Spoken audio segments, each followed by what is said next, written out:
wavy thing. There goes the bats. We're live. Hi, ladies and gentlemen. How y'all doing? We hope you're having a good time. May make sure everyone can hear us because I know they can see us. Hello. We can hear and Hello? see everyone. Everyone, it's wonderful. Hello.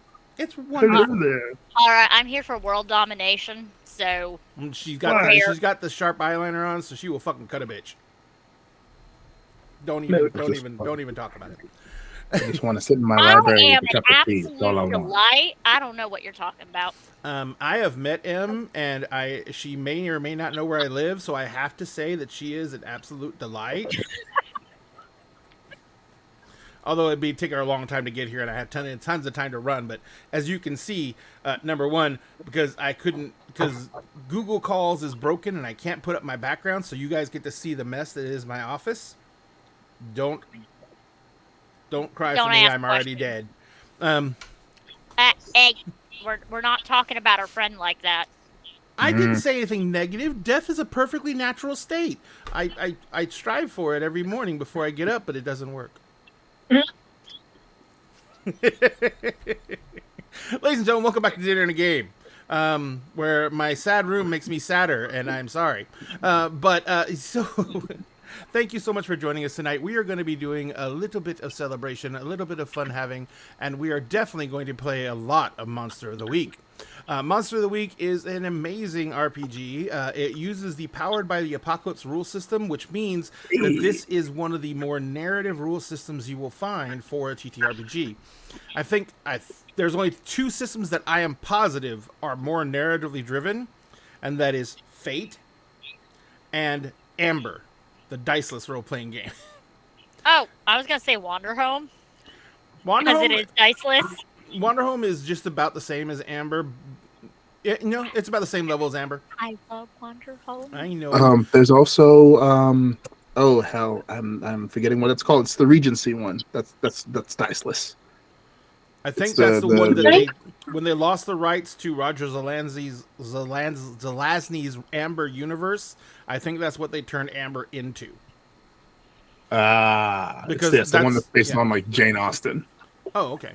They might not be then, because I know that the company that created the system lost the rights to the book that the system was originally built for, the book series, and that's the Chronicles of Amber. And so then they renamed it and just published the system as a generic type thing. So, hi, ladies and gentlemen. We know way too much about gaming. How about you? Gotcha. So, tonight we're going to be playing a little Monster of the Week. Society. That's what it's called. What's it? Good Society. Oh, Good Society. Gotcha. Good Society. 3, 2, 1. We're live. Ladies and gentlemen, sorry about that. Yeah, I don't have any other excuses. Just sorry about that. Oh, my Alexa's up. That's probably what it is. There's always something new you can find that's going to cause your computer to crash when you're trying to run OBS or Streamlabs. Always go through everything. Oh my god. Sorry, everything's up, including Steam, and Steam eats up a huge chunk of memory even when it's not doing anything. Yeah, it does. Oh. It's just existing. That's because it's busy collecting all your data and selling it to other people. Steam is like that site where it's like, why are you slamming those doors? You don't pay bills here. Yeah. Yeah. Oh Why are you my talking God. so loud in my house? Okay, sorry about that, folks. I had a bunch of crap on I should not have because I had to reboot my computer twice today for updates, and I forgot the second time to turn everything off. We are back. We are here. We love you. Please don't be afraid. Stay with us. We promise we're going to stick around for at least a couple hours, maybe. Or you can be afraid. It's up to you. We're not your boss. Don't be afraid. Be scaroused. Don't Ooh, be we prefer that. scaroused. It is Scared spooky around. season. It is spooky season, so that is a very These appropriate. skeletons. So, ladies and gentlemen, we're going to play a little Monster of the Week. I was trying to describe Monster of the Week a few moments ago, and it's basically a system that's very heavily narratively based, and it is designed around allowing a game to basically focus on the story rather than the mechanics, but the mechanics are literally there to support the story because most of them come from your background that you make together as a group. Yeah. So basically, you start out. You also avoid the you all meet in a bar situation because you start out knowing each other. And the characters come together, and the players come together. They put together the characters, and they kind of even build out the world a little bit based on their character creation process. So it's a great game. I highly suggest it. There's like 2 supplements out for it now in the main book, and I think they're all like $25. So like you're for the entire setup right now, you're out under $100. Yeah.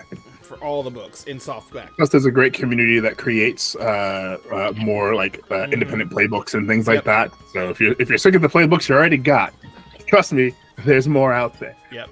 And also because there's only one real hard and fast rule for character creation and Monster of the Week, and that is no duplications. Once someone has selected, like as we have here, Star Stories is playing the Monstrous. Say hi, Star Stories. Hello. And they are playing the Monstrous, so that means that no one else can play the Monstrous. Starshire, would you like to tell us a little bit about your Monstrous? Hello, I am Starshot Stories, and I am playing Neslia, aka Stitches Henderson. She is a lovely half succubus baby, and she's related to somebody else in town. And last session, we accidentally, no, we on purposely punted a clown doll. That was very spooky. We did not like it. It gave bad vibes.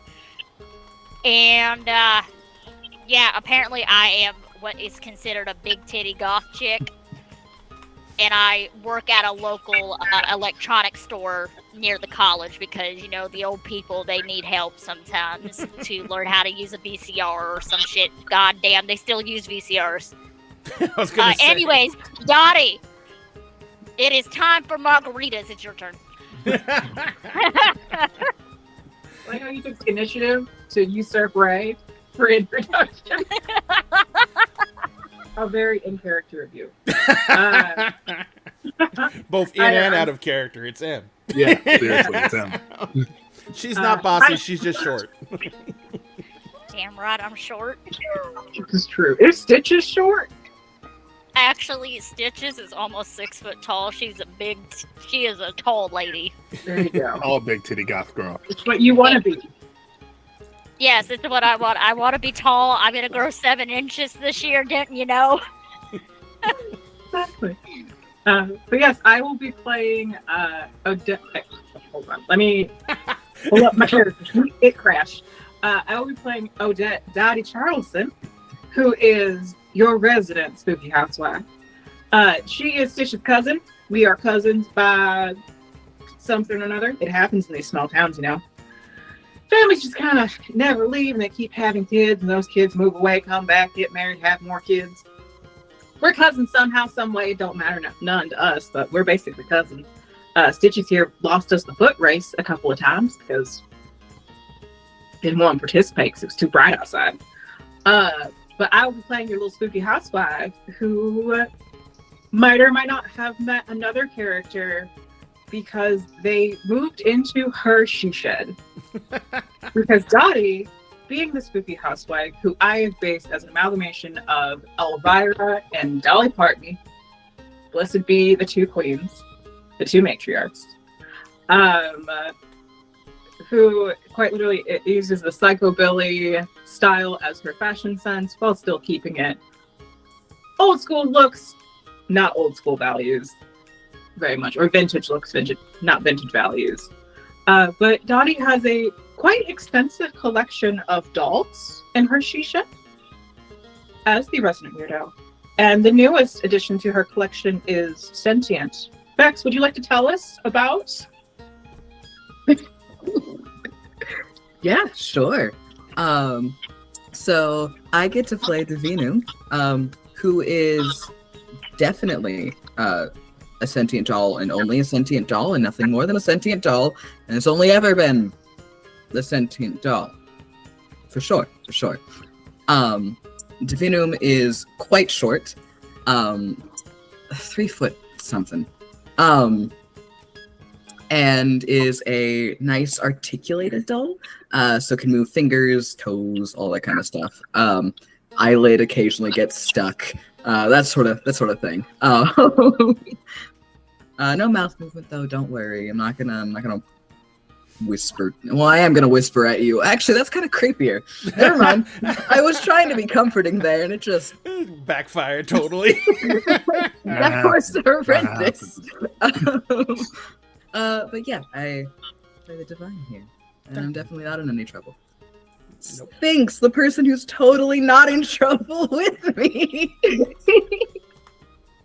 Yeah. Hi, I'm Sphinx Akasha, your champion of bards, and I'm playing Malcolm Raziel, the town's librarian and spellslinger.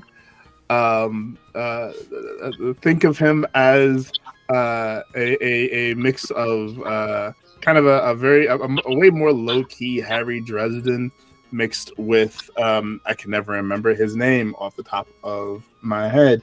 Hardison from Leverage. It's like, but gothier, but much gothier, and much gothier, and drinks a lot more tea instead of orange soda. But yeah, he drives around in a 1933 Bentley and is all about the black clothing and also the black arts apparently, and knows a little bit of something about everyone. Yeah, I think the only one that I don't really know a whole lot about is Stitches. But you know, I may have saved Dottie's life once from an evil entity that now wants to hire me. And Davina and I might have had a shared. You almost killed me. Oh, that's right. Yeah, but then we realized that you were into Gilbert. Films. Yeah. That's right. And no one truly evil could ever love Gilbert and Sullivan, and that's. I mean, nobody evil would like the Room either, or Zardoz. You know, Sean Connery in that one leather pleather, whatever the hell, red suit speedo thing. Listen, we don't talk about Zardoz. We don't talk about Zardoz. I will not even carry it in my library. We just don't do it. It's an abomination. Do you have Lawnmower Man, the one Stephen King movie that Stephen King doesn't even talk about? He paid to get his name off of. I do have that one just because it's great for B-movie night. But it is only scary because it's so bad.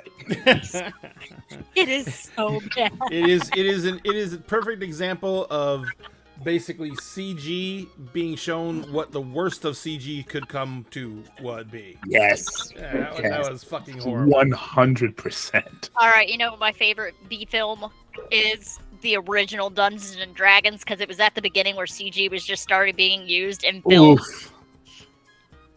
Oof. I am actually a B movie aficionado. Literally every single Sunday was B movie monster night, and everyone in our neighborhood would come over to my house. Actually, a couple of us would pile up in the car, drive over to the local video rental place because I'm old.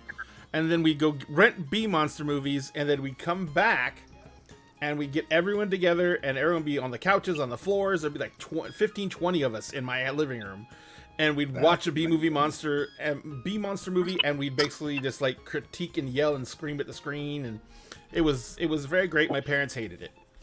That's kind of how I grew up too. We had like Morgus the Magnificent, which is like a local like New Orleans thing that was kind of like Elvira, but he was like a mad scientist kind of dude. Yep. And that was like Saturday night, and then Sunday morning they would show Elvira, Mistress of the Dark, and there would be more B movies. It's like, so yay. When I went to Ball State, the group of people that I'm now in a LARP with, every Saturday they would hold B movie night at their place. Mind you, I was the new person in the group, and the first movie I was exposed to get initiated into the friend group was Zardoz, followed by The Room, followed by a Human versus Zombies movie, and then it was some weird Dino Croc versus Super Gator kind of thing. Like, yeah.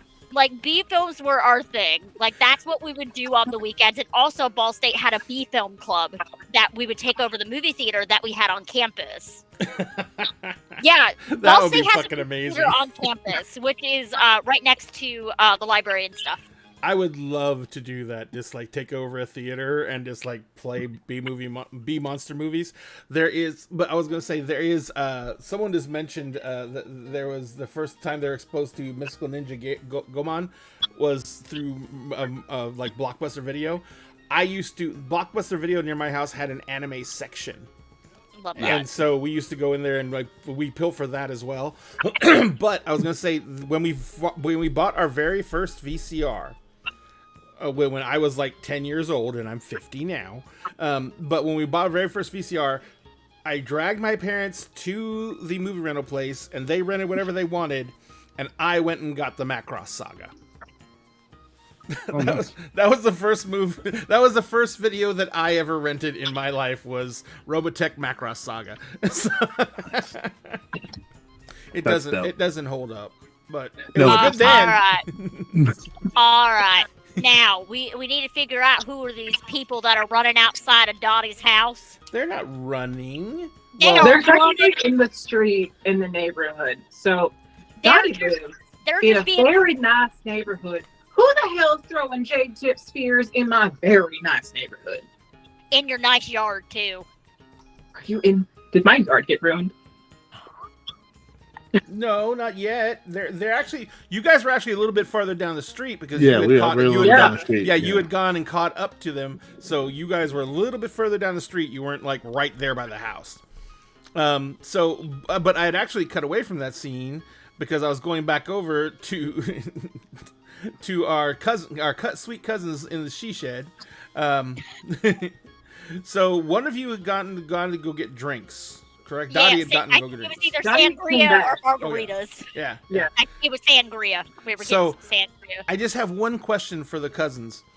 Yeah. Would you actually be concerned about them not coming back right away, or would you be more If interested in the they're not picture? like 5 minutes. If they ain't back in 5 minutes, we're going outside, and I'm going outside with a red Solo cup full of alcohol. So, I was gonna say, and how many times in that 5 minutes has that red Solo cup been refilled?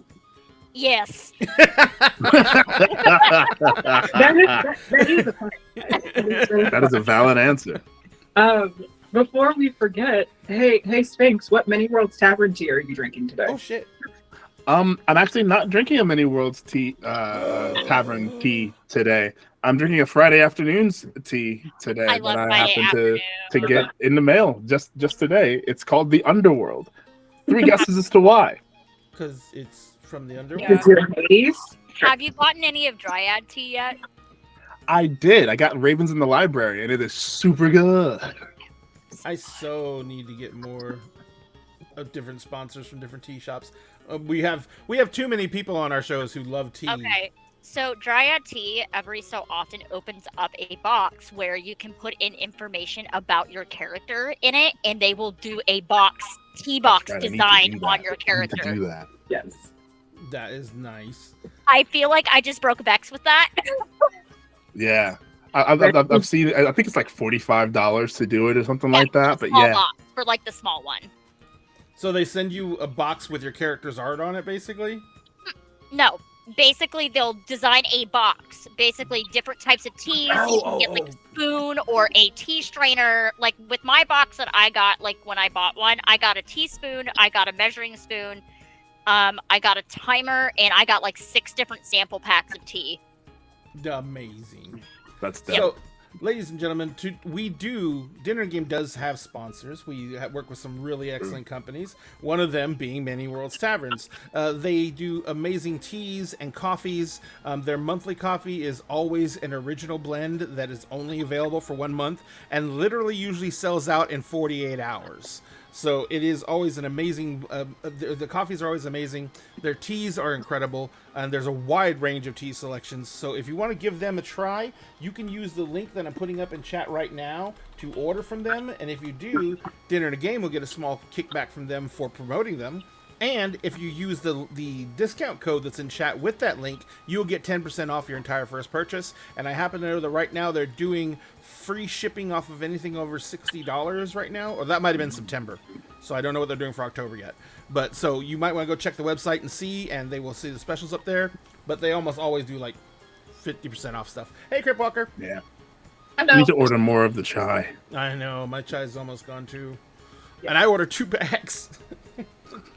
But to answer Ray's question of what is Daddy doing, Daddy totally made the sangria using a tea from Many World Tavern that is compatible with alcohol.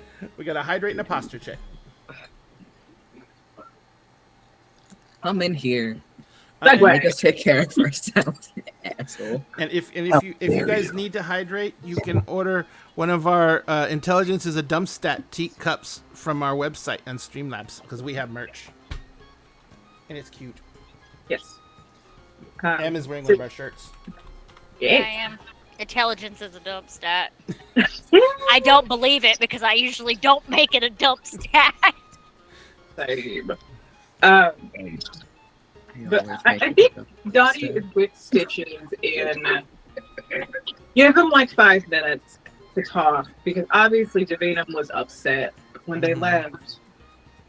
And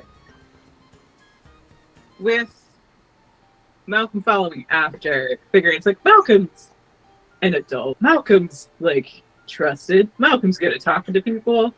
I mean, he is a librarian. Yeah. Yeah. Well, Exactly. Librarians they gotta be trusted. I mean, they gotta deal with kids all day long, running around hollering. Yes. they're either gotta be trusted or they're really good serial killers. One or the other. Never in between. And I think Stitches and Dottie probably have an ongoing bet involving Malcolm just with being the town librarian. Of what's the weirdest shit he's probably had to deal with in our weird little town. But Dottie has probably only had like half of her drink. And once we get closer to that 5 minutes being up, Dottie will pull out a compact that is just mirrored on both sides and just open it and just slightly angle it behind her to see if there's anything in it, and then close it and continue the conversation she's having with Stitches. What the hell were you doing? I'm checking my hair. You know you interrupted me while I was putting my rollers in, so I make myself presentable. I am so sorry that you have to have your hair sometimes so high it's gotta reach God. Because I need God to know that I'm important. You know what? Let's go outside. Where the hell are they at? I wonder, they're probably looking at my decorations. I did just get myself a new spooky skeleton. Does it say Lewis? No, his name is Howard. So you guys are out front. You guys have been. Malcolm, you were trying to catch up with the Venom. You actually managed to catch up to them. You had a very short conversation. Basically, you were just trying to check on the Venom, make sure they were okay. And then, would you guys like to? Who would like to describe what happened next? I basically let the Venom know that if the person, if they were the target of the one who walks behind, that the one who walks behind can go and fuck themselves. And then a jade spear or a jade tipped spear got thrusted into the ground from out of nowhere between the two of us. And it's a fun time. Yep. And you guys began seeing figures running between the buildings in the shadows. That's right. So right as Dottie, right as you're saying the 5 minutes are just about up, and right after the spear hits the ground and you hear the sound, or see the movement between the buildings, you guys hear what sounds to be really easy way to describe it. Do you know in all those shows that feature like the advertisements for Hawaii, where they used to have that old the Polynesian guy with the conch horn blowing the shell? You hear that noise peel out into the night. Who the hell is blowing a conch shell? And you see the Venom and Malcolm. You see glowing green figures stepping out from between the buildings. That's not good. They are dressed in very traditional garb. They have their bodies are heavily tattooed, and they are all carrying things like spears. Some of them are carrying these giant clubs that have pieces of fractured jade in the handles all the way down, and and they're coming out from between the buildings on Dottie's house's side of the street, and they're coming out and they're walking towards you. And there's one who is wearing a huge mask. It's like an overextended feature mask of a human face in absolute rage, and it has these palm leaves that have been shredded and hung around it, to where it looks like almost like a mane.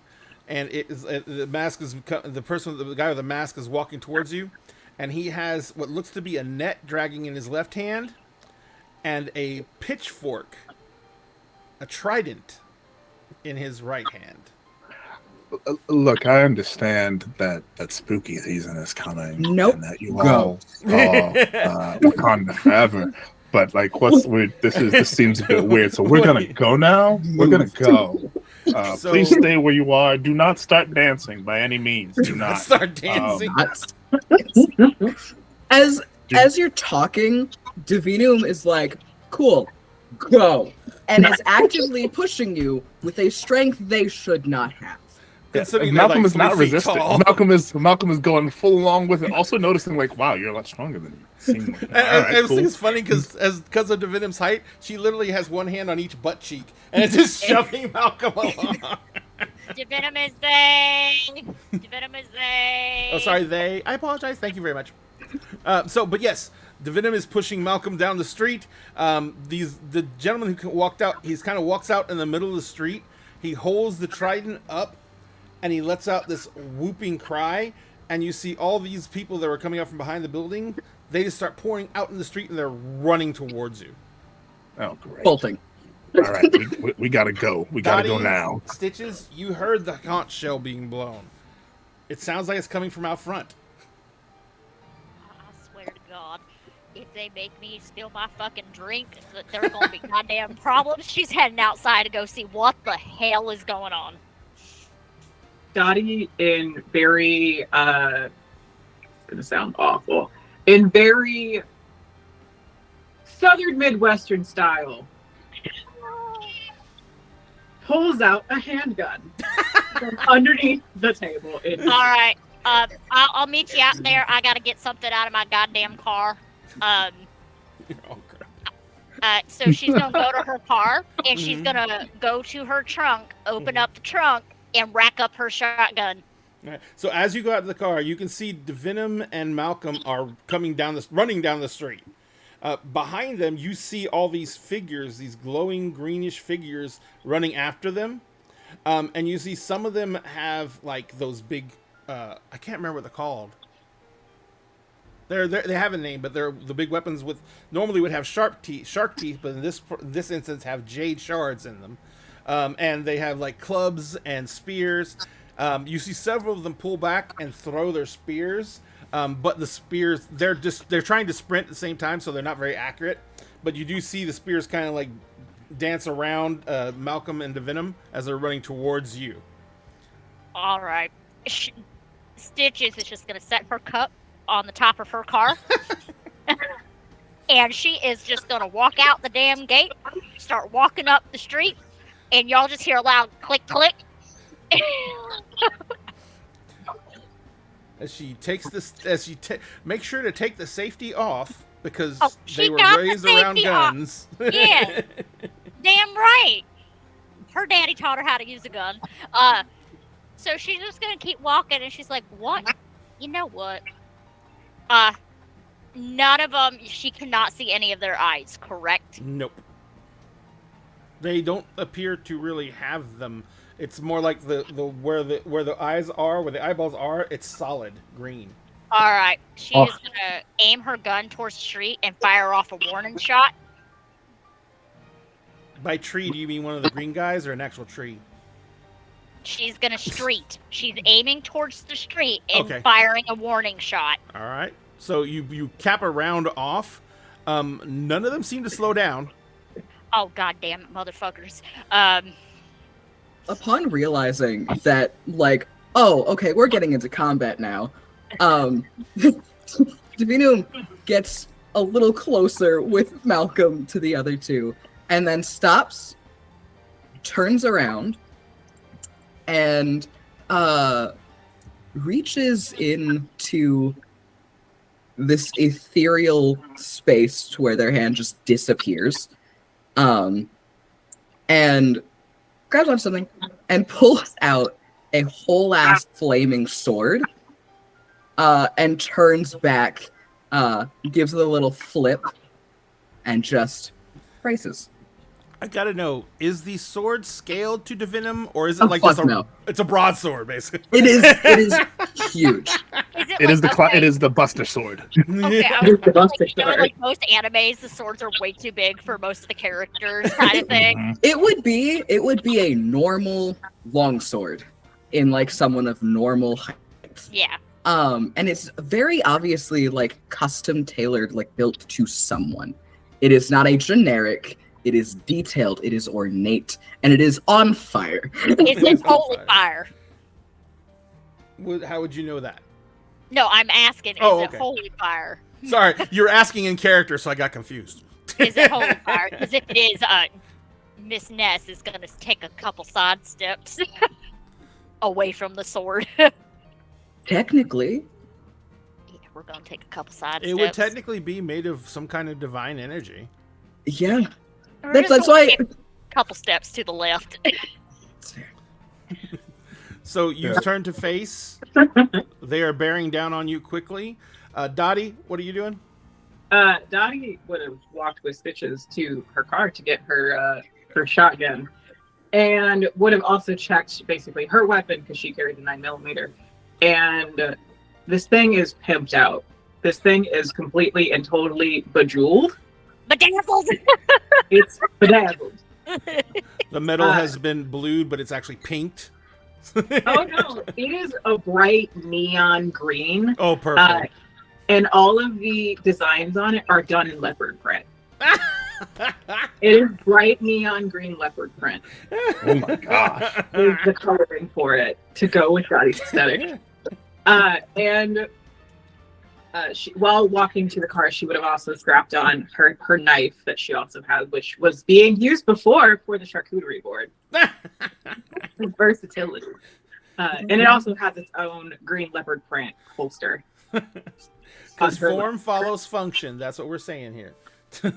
Upon seeing Stitches shoot off the warning shot, and then also seeing the masked masculine figure, Daddy's just going to ask out loud, Malcolm is the Lion King in town? I don't know. And Malcolm will like run. We'll kind of see everything that's happening. We'll kind of make a sharp turn towards his car. We'll snap his fingers. The car will go, and the side door will open. Malcolm will just kind of slide towards the side door, reach in and pull out a katana. It's like a sheath. It's a sheath katana. It looks kind of normal in the sheath, but he will draw the blade. And the blade, you'll notice, has very, very ornate engravings along the blade that look like grass being set on fire. So to give And the stones there's coloring that amplifies that. So green grass, red and orange fire flames along the blade. Yeah. Okay. So as you look at, so now there's two blades out, two guns out. Yeah. The figures, the first two figures are going to come running up to you, Divinum. What are you doing? all right. I have never done combat in this game All right. before. So You just tell me please. what you want to do. Remember, rolling combat is tough, and there is a skill on the skill mat called "Kick Some Ass." So if you're going to use your combat abilities, you say, "I'm going to kick some ass." You're going to take the 2d6 and you're going to add your tough to it. And if your sword gives you anything bonuses wise, like pluses or anything like that, you add that to it. And if you have anything else you're going to be utilizing from any of your supernatural trees, you need to let me know those now. Perfect. So the first thing that's going to be done before anything else is they are going to activate their armor. Okay. So going from whatever Dottie has dressed them in whatever outfit Dottie has picked out, because they can't be arsed. Is this? It doesn't look like armor. It actually looks like less than what Dottie originally had them in, and it is a lot of patchwork. It's a patchwork, almost tunic, that has needles and thread, and like woven like sewing shears all around, and then I will be using my my lovely moves of smite. So your body and divine weapon always count as a weakness against monsters you fight. So okay. I'm gonna kick some ass. Yeah. I'm gonna try. So 2 And you're tough. yeah. Okay. So that is the best first roll I could have ever had in a game. I rolled 2 6s. Perfect. Now, there is a badass thing when you roll a 2 6s in this game. 2 6s is considered the ultimate success. So basically, you have 2 figures running up on you. With 2 6s, describe to me the scene of what happens to them as they run up to you and you are brandishing the flaming sword at them. Oh, yay. Yeah, you get to narrate the scene. Okay. So as these 2 figures are running up, and as the armor activates, with a very fluid movement of someone who does not fight often, but is very clearly not incapable, they lash out towards one first, giving the sword a little flip before slashing it across their chest. And from that downward position where they're at, they quickly flip it around, use just one hand, and keep it striking across the chest of the other one, almost in a V shape. And as the creatures are moving towards them and as they're attacking, it's almost like they already knew. As though where these creatures moved and how they moved and where the attacks would land was predetermined, as though there was never a doubt. Basically, the Venom, without any really perceived effort, performs these actions with such an economy of movement and grace that it doesn't look. It looks like it was almost a rehearsed scene for them, like they had done this 100 times this exact way. And as you slash through the first one, their face does. It's still that contorted face of rage, but they just instantly begin fading. And you also notice there's no resistance when you pass through them. And when you roll it back through the other one, same thing. No, they don't even react to the blade going through them, but they instantly just start fading. Got it. And as they fade, the 2 weapons that they were carrying in their hands drop to the ground with solid hits. Okay. Real, less real. Got it. So let's go ahead in this. Now there is no actual initiative in this game except for one very important fact: the players go first. So I basically just say who is ready to go next. If anyone has any actions they've already thought of and want to prepared, go All ahead. right. Our lovely lady is going to make her shotgun even more deadly. We're going to use some magic and enchant her shotgun. So basically, hellfire is rolling down her arms onto the shotgun, and it starts glowing red hot as it starts to enchant. So basically with this, it will do 4 harm and also have the magic trait to it. Jesus God. Yep. Damn. And she's just giggling, and her eyes are glowing a bright hellish orange during this as well. Any other? So I gotta roll to use magic. Other than the glowing eyes, any other physical traits change on her? Just that? Not yet. All right. Not yet. All right. I So- have it to where I basically decide the more that she uses magic or her abilities, the more the traits will show. Got it. That will be a that'll be a 13, which with that I get my magic work without issues, and I chose the effect enchant a weapon, which gives +1 harm and plus magic. So, My shotgun will do 4 harm. yep. So you basically you bring the what type of shotgun is this? Is this a regular shotgun? Just a regular old shotgun. You with your giggling glee, you bring the shotgun up to your shoulder and you just line one up and you cap off the round. The the shot goes like straight through their face and head. I feel like also when the shotgun, like the bullet hits, they go up in hellfire, and the soul goes flying towards the shotgun. Well, that's the odd thing. They are hit.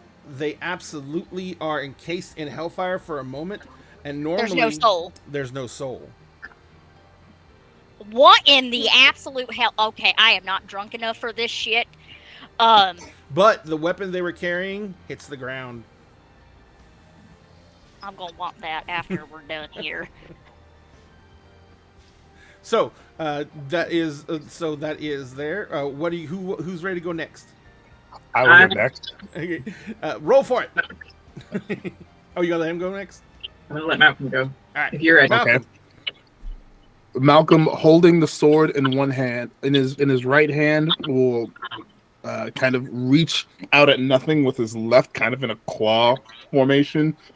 His purple eyes were already kind of like this fierce, like kind of like very violet colored purple. Will begin to glow an even brighter purple. As he grabs at the air, you'll see these kind of tendrils of lightning and electricity in the same shade begin to kind of swirl around his fingertips, and he's going to fire a lightning missile at one of those guys, aiming specifically for the guy with the big mask. Got it. As you wish, Sith Daddy. Ooh, that's nice. So that is, I'm using magic is weird. So that is 12 total. Okay. Nice. Rolled 2 5s on the die. And then you got Lisa plus and- 2 weird. Yes.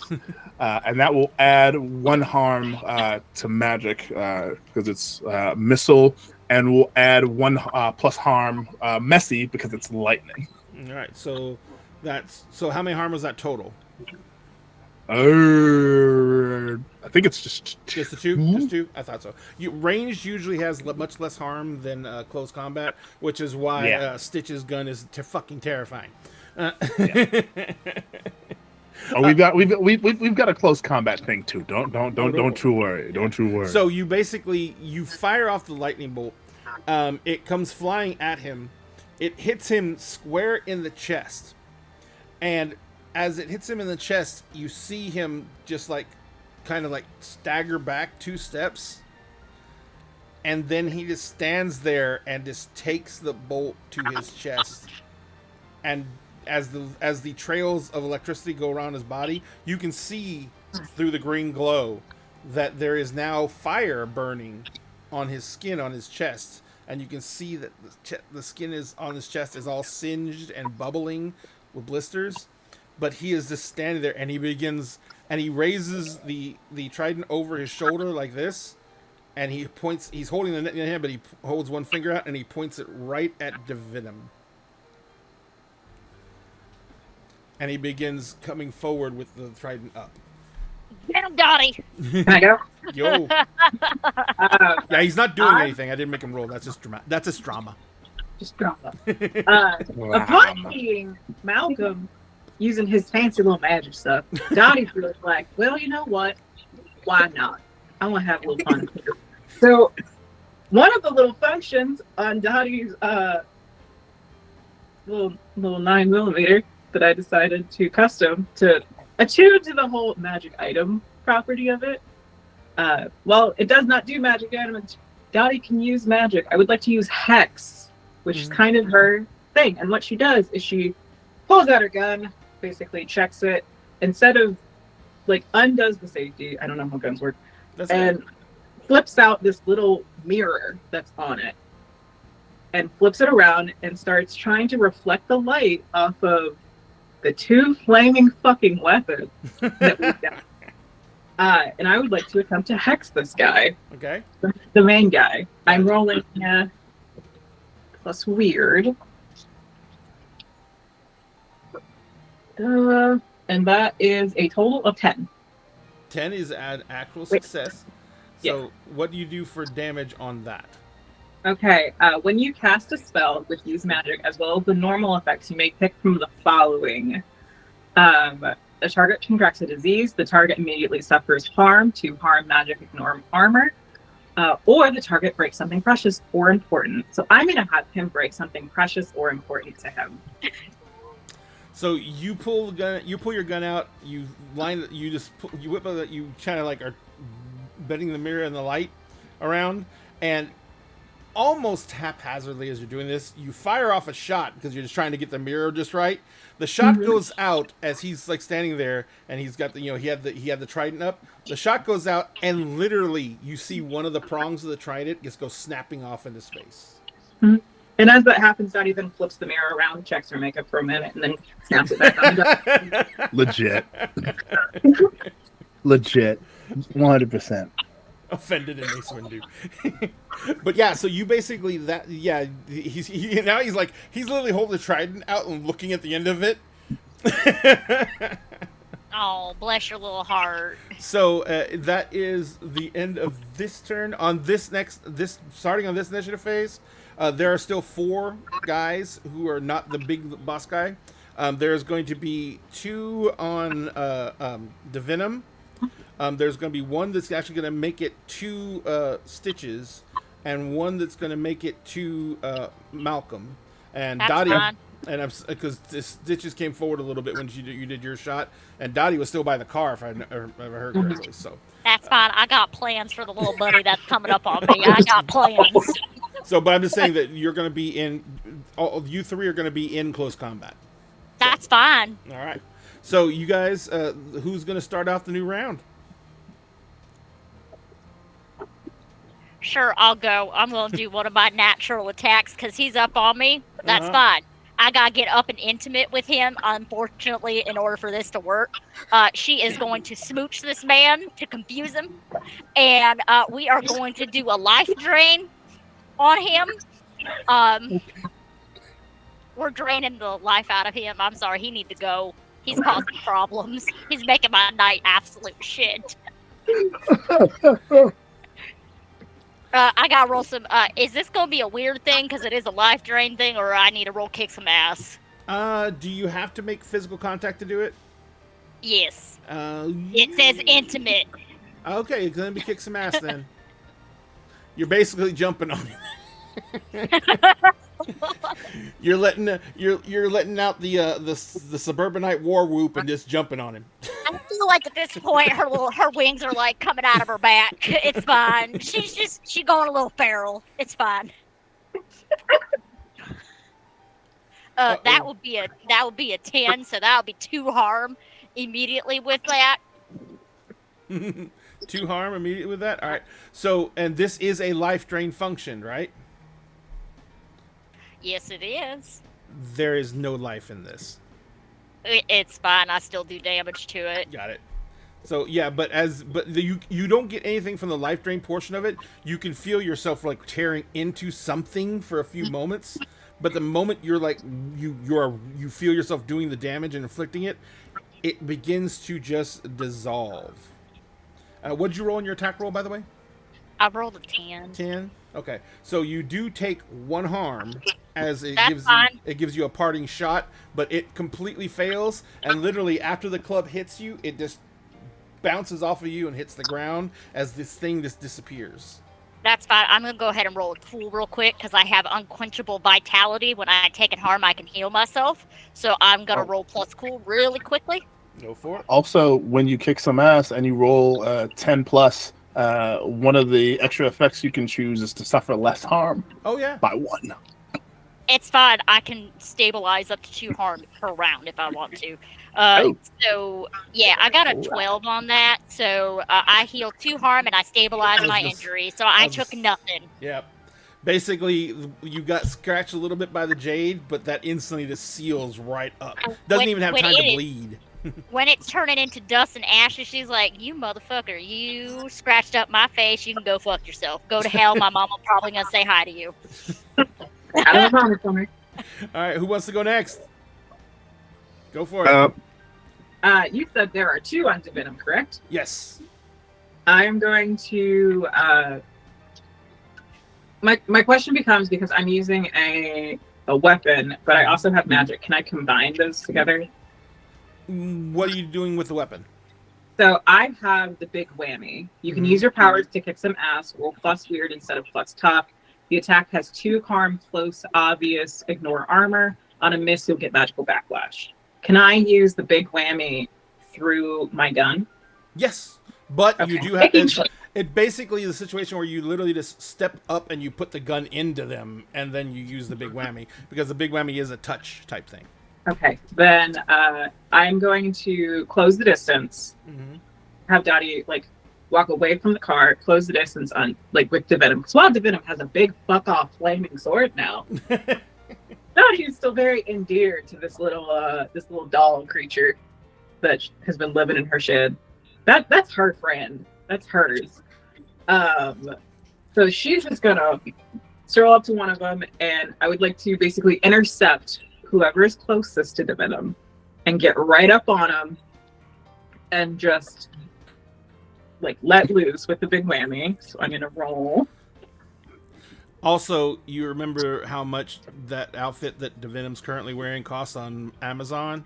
And so, yeah, there's an. Oh no, it's from Etsy. Oh no, it's from oh no, it's custom. That is going to be an 11. So I'm going to do 2 harm, close, obvious, ignore armor against them. 2 harm, Nor's armor against them. And so quite literally, Dottie just strolls up, pulls back the thing on her gun, points it up at them, and just lets it off. Yep. Under. Would Dottie actually do the thing of she's fires a bunch of rounds into the? No, she would do the one. The one. And as it's because they fade away whenever they take damage. Did that kill it? Oh yeah. Okay, and then she just blows at the top of it. And just looks at Divinum. And just asks, "Are you okay?" Good. That's a very very good nod. 2 people left. Who wants to go next? Oh wait, I do this for Dottie. When you as you're capping the rounds off, because you got a 10 to hit. I have an 11. 11? Okay. So yeah. So you still are going to, now you have an 11. You technically are going to take 1 harm as they're striking out at you to go on, but because you rolled an 11, you can choose to negate the harm. Yeah. Because they're going to die anyway, so. So all the other cool things you could do to them are kind of a waste because they're dead. So, all right. So, sorry. Go back over. Malcolm, you said you were ready? Yes. So, quick question. How many have come at me? 1. 1. Sweet. All right. So, I'm going to kind of do something similar to what Dottie did and channel my magic through my sword. Mm-hmm. And as I do that, you'll see Malcolm will grab the sword with both hands. A bit of lightning will kind of crawl up the sword, and you'll see anyone who's close to Malcolm will see the grass on the sword begin to wave a bit, and the flames begin to dance as this lightning covers the blade.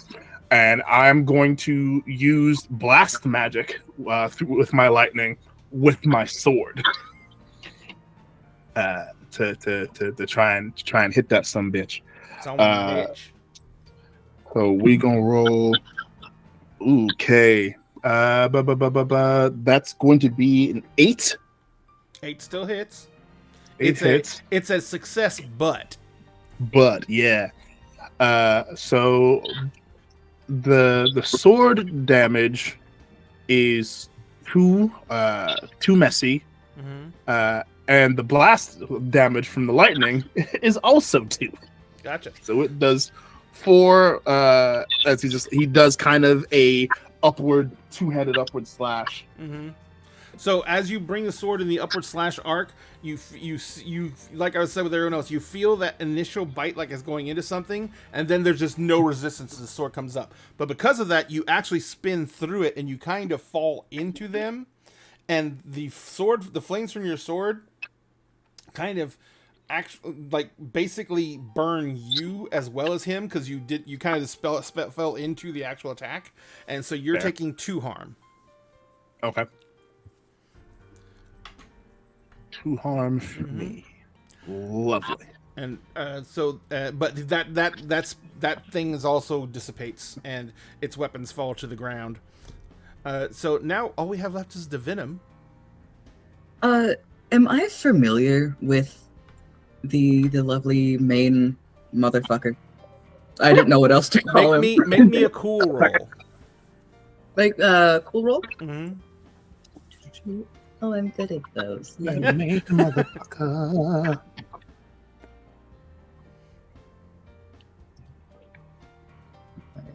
10 total. Oh, nice. So basically, you very much recognize the masked figure. There have been many aspects of divinity that you have utilized to achieve worship. These were some of your followers in the past. Oh. And you recognize that one as a former and very devout priest. Divinum is going to not look at the one next to it. The one next to them doesn't even seem to register in their mind. They look directly at the main guy. And they go, I made you what you are. Do not insult me by thinking you can take me out of a world I made. Are you saying that in his native language or in yours? Or yeah. In theirs. So basically, Divinum is speaking a really nothing you've ever heard of before. That's new. And as you say that to him, he is like he was walking up, but he begins to start into a lope, running towards you. Because remember, he hasn't moved forward at all, and so he's like, he kind of like pulls the trident up on his shoulder, and he says, and he in the same language, he looks at you and he says, "I don't have to unmake you.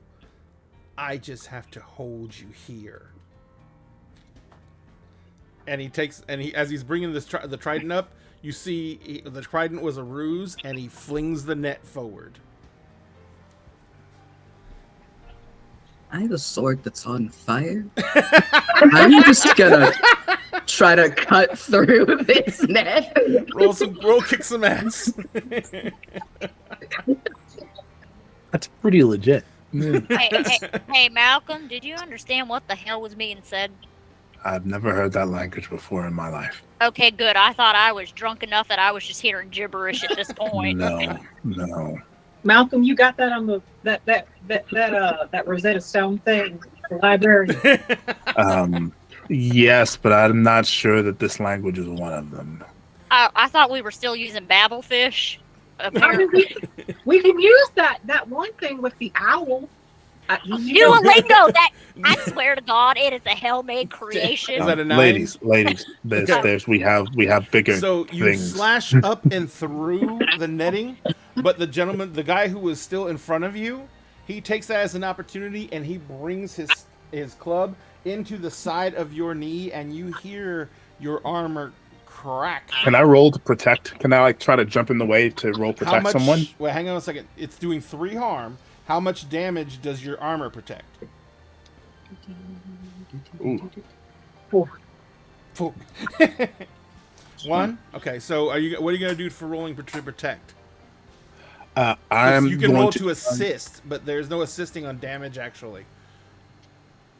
So what were you gonna Well, roll to do? I'm trying to, because the thing says to prevent harm to another character. Okay. Roll, I guess, plus tough.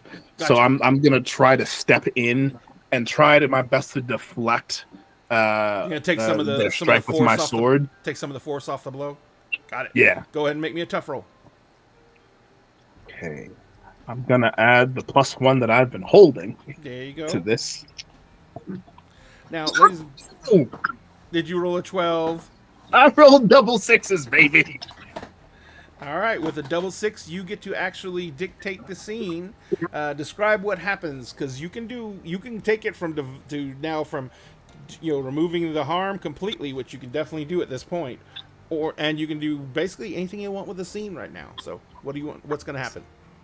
So yeah, I am going to kind of as I deflect the blow, I also kind of push myself and Venom out of harm's way, and I would.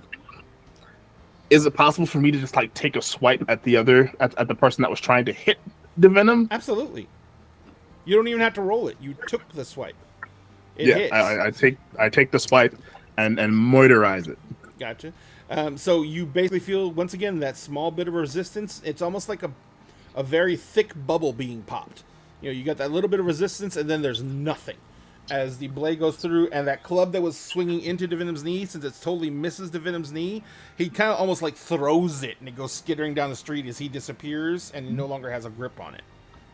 And now the only person left is the priest who is running down the street with the trident over his head. He threw the net forward, but the venom slashed through it. As they did that, he is going to leap, and he's going to be coming at the venom. Who has anything ready to do at the top of the round? Can I take this motherfucker? If you would like to. Please. Please. I am going to kick some ass. This motherfucker thinks they can try me. Well, he cute. He is fucking around, so. Yeah, and I guess it's time for him to find out. That's an 11. I'm smiting this ass. Smite that ass. So, what happens when you smite an ass? Would you mind letting us know? I would love to. So, as he comes forward, and as Davina has just been pushed out of the way by Malcolm, if they could feel emotion, they would at this point, but it's fine. And they look to this man. They swing their sword back, and for a second, they don't do anything. They just let him come. And then they flip it back and they hold it. And they again look him dead in the eye. You're not gonna take me out of this world. I will unmake everything you are. Everything you have been. And everything you could have been. What the hell are you saying? That was not in their native language. Oh. That was in English. Oh. And In modern Davina English. will lean forward and just minimal effort, a sword into their chest, and instead of flames engulfing them like you would expect with a flaming sword, it's almost as if threads come from the sword, and as though threads fall from the being itself and are cut. Gotcha. The one thing you notice about this person is that when you drive that blade into them, they're solid. Good. You bury the blade down all the way to the hilt in their chest. They basically, you kind of went in and under. So the trident, he just like goes, he's still continuing the forward motion, but as you stab him, he kind of just releases the trident and it kind of skids down the street. He is impaled in the blade, or the threads are going all over him for the most part. Not quite. So it's more like threads are being pulled from his body, Oh, and one by one are being cut. Gotcha. So like the threads of fate being cut when Right. somebody passes Yep. Greek. Yeah. So as you see those threads come out, come off him, and they break. He kind of like he's basically right up against you. You know, his head is almost over your shoulder, because you're basically hanging onto your sword. You kind of went up in the air to get it into his chest. So you're kind of literally just dangling on the end of the sword off the ground, and he kind of goes. He actually falls to his knees with you, and then he says, and he kind of like you hear him coughing, and he looks in your ear. He says, "You abandoned us.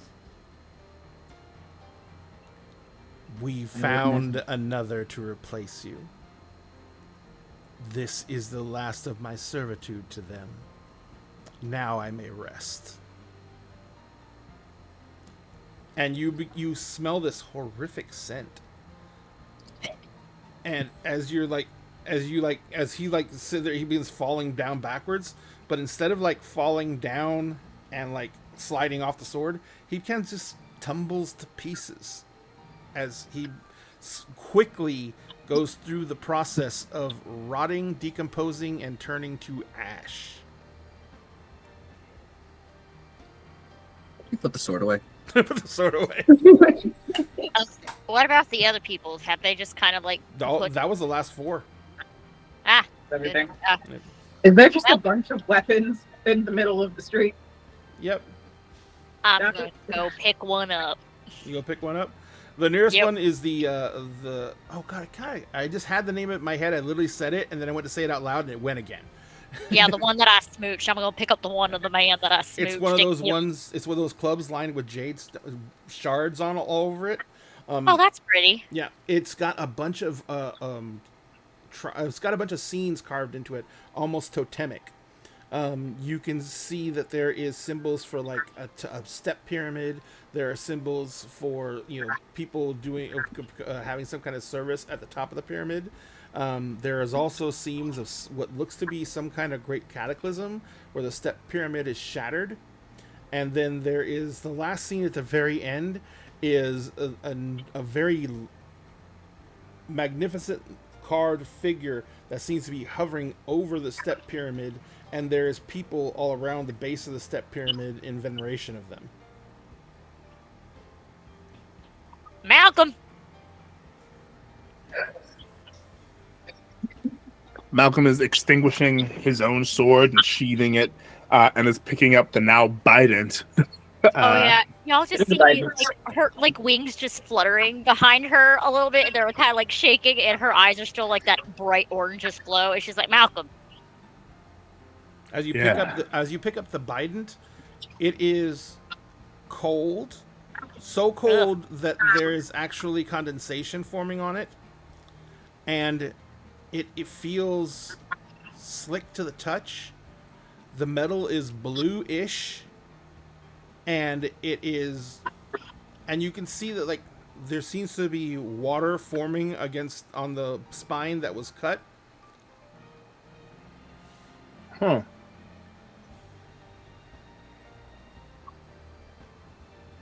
Okay.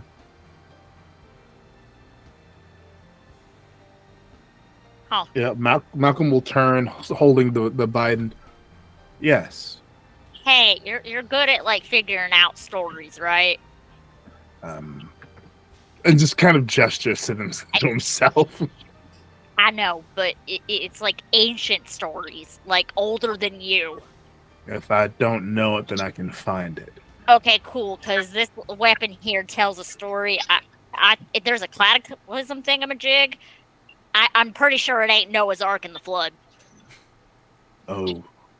Well, Malcolm will walk over and will She'll just investigate a mystery. She'll hold it up into his face. He will look it over. Nice close. That's a sharp roll. Wee. Ooh. See, That I can't do is that. I ain't the sharpest tool in the shed. It's fine. 9 as a 10 total. 10? Got it. So Yeah. you can tell that this definitely has the trappings of probably some Mesoameric society. You don't. There's lots of different deities that were borrowed throughout the tribal situations.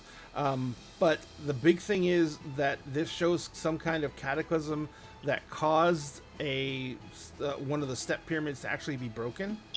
And usually those are attributed to rage and anger of gods. But this seems to have either released or called forth something else that these people began to worship afterwards. So this seems more like a people celebrating finding a new god rather than lamenting what their gods did to them. Okay, so whoever this is, their god did something terrible, and they seem to be now celebrating something new that has come to them. Very Mesoamerican design and detail here, which, given he kind of like is looking at like the jade pieces sticking out. It's like the jade seems The jade doesn't new. the jade doesn't seem to fit that well with Mesoamerican at all. No, the jade doesn't fit with Mesoamerican at all. So And that's the weapon a mystery. itself is Polynesian-ish. Yeah, and the weapon looks like it's Polynesian in design, but the story being told looks Mesoamerican. So this is confusing, if nothing else, but fascinating above all. And Malcolm's gonna look over at Vex, or not Vex, sorry, at the Venom, with a look that is both quizzical and also like relates kind of, or at least he hopes it relates to the message. You don't have to answer this if you don't want to. Vibes. That masked creature seemed to have words with you, and then you with it. Do you know what this was all about?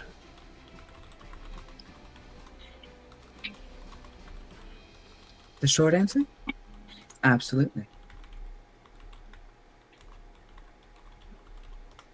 Okay. Is there anything we should know? Are we or the town in any danger?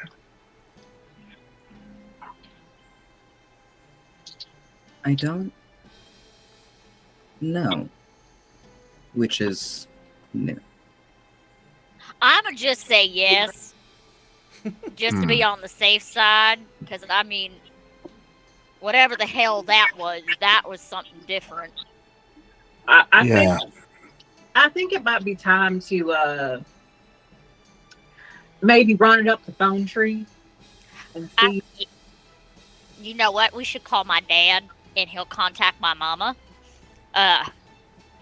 Your mama is nothing but trouble when it comes to things in this town. She can't come back here anyways. You know where I gotta fucking call her, right? I have to use the special phone. Auntie is weird, okay? Not fun weird, like you're fun weird and I'm fun weird. Just weird. Malcolm kind of gives a smirk at the mention of Stitch's mom, and he's like, "Tell your mom I said hello," and starts walking towards the Bentley. Hold on, what do you mean say hello to my mama? Did you sleep with my mama? No, I have not. No, I have not. All right. I'm just saying. No. She's. Listen, I can't help if her mom is fine. I can't help that. I can't help that. I was about to say, you missed the perfect line. I have not had the pleasure. I have not had the pleasure. Yeah. Let me see if my daddy's up right now, and then we'll go over to my house if we need to. And you know how my dad doesn't like driving at nighttime, so hold on. She is gonna call her old man. All right. While Stitches calls her daddy, Dottie is going to pull out her own phone and open up what I'm assuming is going to be our version of the Neighbor app. Neighborhood app. Neighborhood watch. Yep. And just start typing in. Sorry for the noise over on yonder on my place. There was a critter trying to get in my backyard after I just put up my nice decorations. How to handle it. You instantly get messages back because half your street's awake. Yep. They're just not stupid enough to walk outside while there's a gunfight going on. Yep. And it's like, one of them says, "You are a horrible shot if it took that many rounds to get a raccoon." Donnie's just like furiously typing away. Listen here, Miss Ma'am.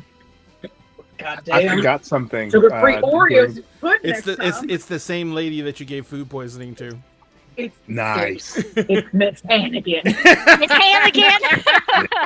Dottie's already searching God up. have fun. What is the best tasting chocolate laxative? Make this man pie. I forgot something when I investigated a mystery because I took forensic divination. I also get to ask what kind of magic was done here as a free question. So can I ask you what kind of magic was done here to summon these assholes? Necromancy. Oh, fun. Your favorite. Of course it is. So fun. All right. Dottie's also ushering everybody back into the To sheet the shed, she shed. where the alcohol is. Yeah, you see some. Malcolm closes his car door and then as he Uh, walks Put the towards shotgun shed. back into the trunk. Grab my I'm not red bringing the solo sword cup. with him. There's probably a bug in it, so she just. God damn it! God damn. There's Just probably a dump it bug in it. And go get fresh alcohol. It would be even worse if one of the weapons went flying, like just took her solo cup right off the top of the car. You want to see her angry? Nah, and she had like the phone, like you know when you're walking and you have like your phone like on your shoulder and you're like holding it up while you're carrying like groceries or something. That's where she's doing, waiting for her dad to answer. He probably sleeping, but Right. that poor man. The phone rings, and it, like right before it does the fifth ring to go to voicemail, you hear the phone pick up. There's a bunch of clattering. You hear "fuck son, God, Dad, and finally you hear, "Who the hell is? Oh, hey, darling." did I interrupt something?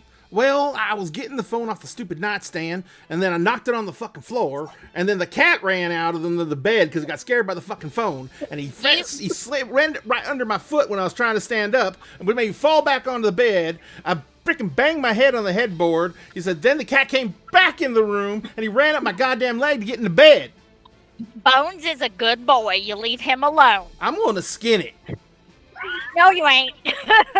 No, you ain't. Malcolm walks past. Your dad sure is loud. Do you know they used to make tennis rackets out of cat guts? I want a good tennis racket. Daddy, I'm your favorite and only child. I need you to shut up and listen for a second, please. Okay, but I'm still looking for the cat. No, you leave Bones alone. Where's my goddamn Yes, shotgun? Dad, What? cat is an ESA. You can't kill it. Anyways, Daddy, is Mama busy right now? Well, yeah, she's busy trying to freaking get her heart back into her chest after I scared the shit out of her. Wait, Mama's in town. Oh, we're supposed to tell you when that happens, aren't we? Hand Mama the phone, please. Mama's in town. Malcolm stops and turns his head ever so slightly. He says, yes, dear. Hi, Mama. Malcolm says hello, by the way. Oh, tell him hi. Mama says hi. I thought you were Malcolm, banished to hell and Cheshire weren't allowed to Cat come grin. back up. Is your banishment from hell over? No, I negotiated conjugal visits. I don't want any siblings. She's like, oh, well, I don't remember that being your choice. I said no. I know you did, sweetie, and as a law-abiding citizen of hell, I will take your recommendation into consideration in All any right, way you I know- choose to torment you later. You know the torture Dad had to go through for 9 months. Mm-hmm. He You're didn't not- know that pregnancies for devils are reversed. Daddy don't need to go through that again. He's like, he was a wonderful mother. Now, Mama. I've never seen a man handle getting a witch's nipple better than him ever. Mama. Yes? Some weird shit happened tonight over at Cousin Dottie's. Well, it's because you were at Cousin Dottie's. How drunk is she? No, I'm the one that's slightly drunk right now. You're But always drunk. Did the pool boy make it home okay this time? the pool boy ain't here, Mama. She killed the pool boy? No. Mama. I told her she was Mama. riding that boy too hard. I mean, he's young and all, but still, you gotta pace yourself. Dottie just feels like Dottie just hears a ringing in her ear, like someone's talking some Mama. shit on me. I know it. Mama. Mama. Yes, I'm sorry. I love Yes. you dearly. Uh-huh. Can you please just goddamn listen? Anyways, I can Mama. definitely goddamn listen. There I'm from were hell. there were some guys that tried to cause some issues at Cousin Dottie's, and Is it because when of her we- Halloween decorations? They're so tacky. no. Don't ever let her hear you say that. Please. Shame. I mean, Anyway. it's like she buys them at Marshall's. It's right off the shelf. No customization. Send her back to hell. Mama! Back to the topic at hand. Uh-huh.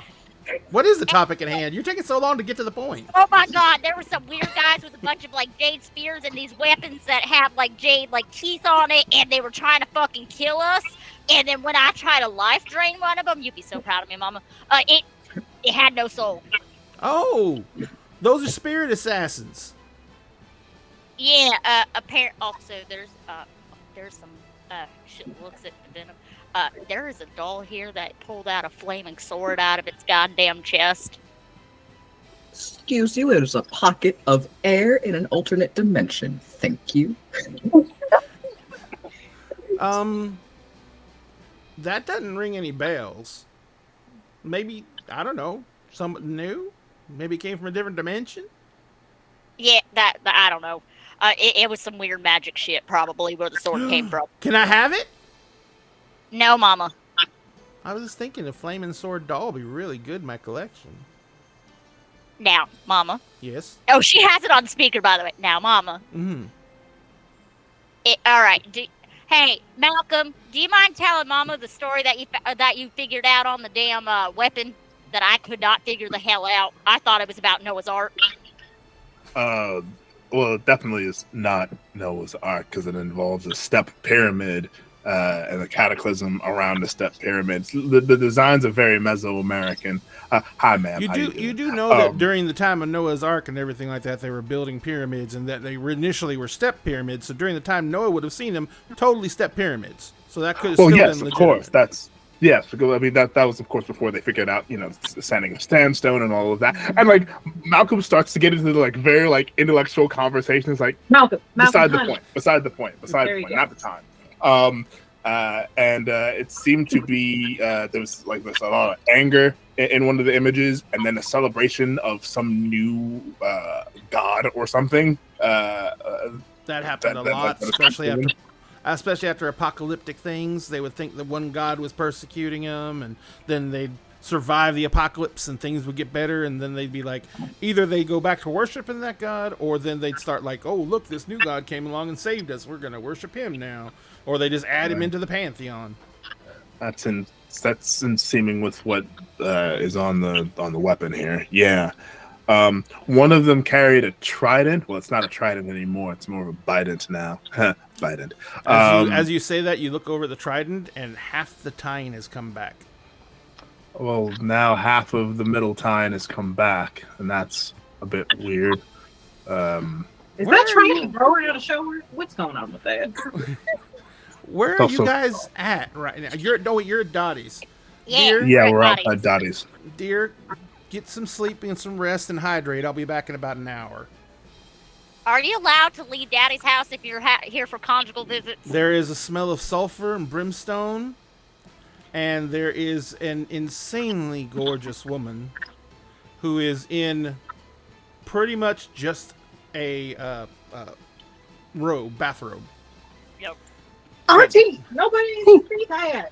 She's like, Um, it's I- I- closed. I- I closed don't- it. I don't mind. I really don't He mind. doesn't. Don't I can. cover I the can Now you mouth see of where God. Ness gets her look. You see where Ness gets her look.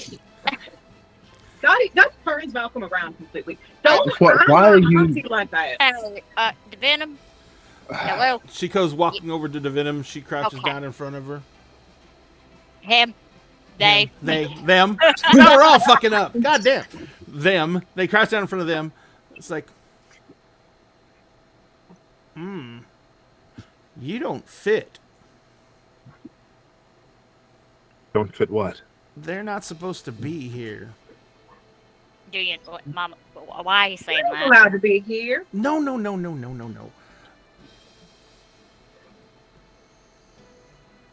When did you cease to be the first time?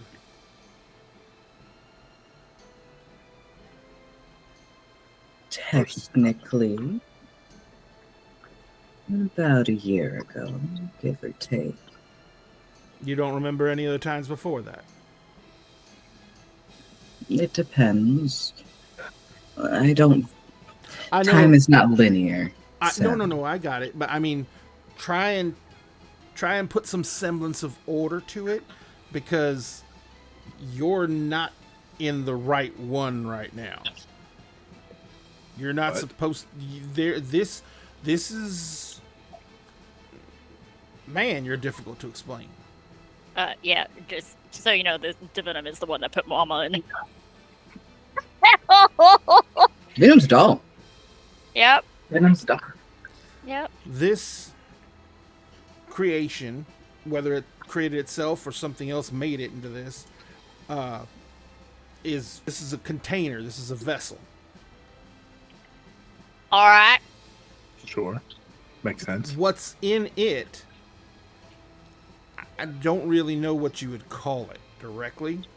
I mean, it depends on what it called itself, really. I assumed you were some kind of god. Yes. So something happened. Well, I guess that cat's out of the bag. Well, it was something happened and it was reduced. And now it's stuck. But the problem is all that adds up to, like, I'm in prison, yada yada, banished, whatever. Their existence right now in this timeline is not supposed to be happening.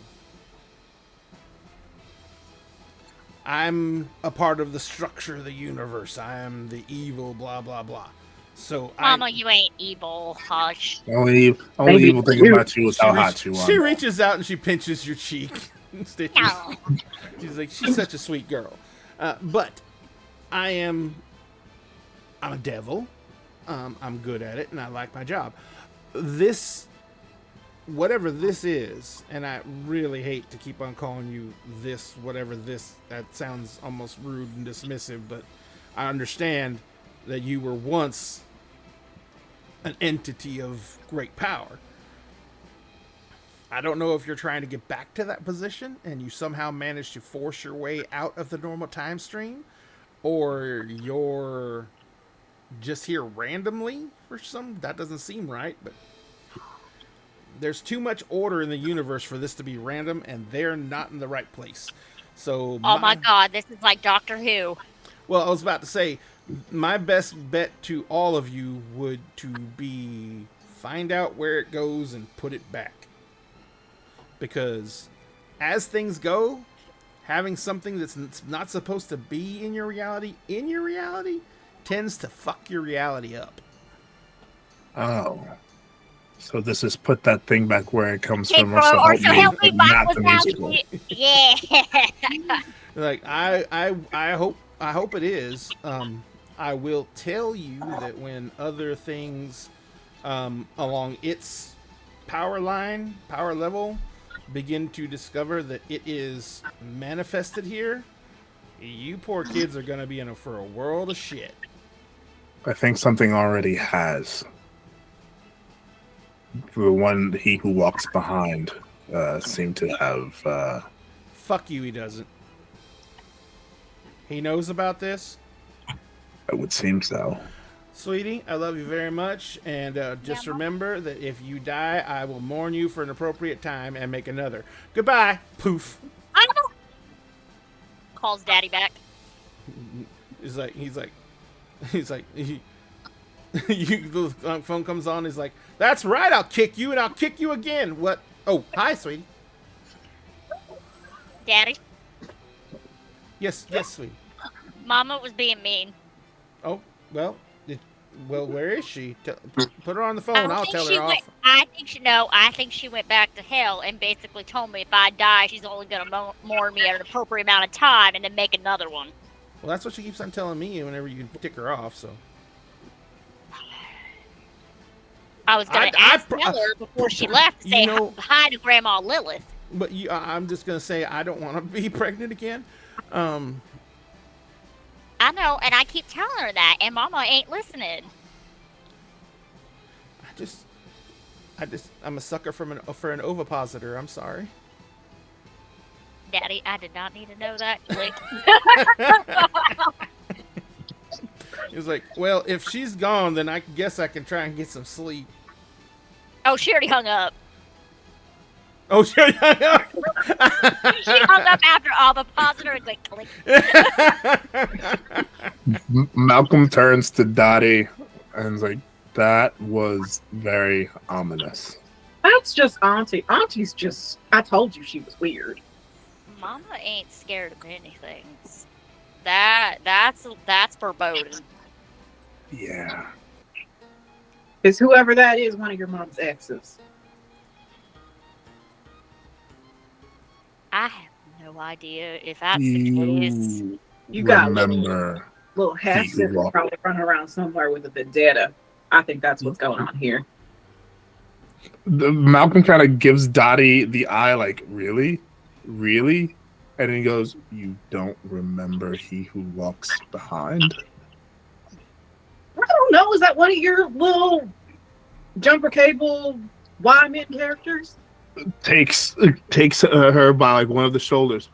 When we met, the thing that came after you. Oh, is that what that was? Yes. I will be fine.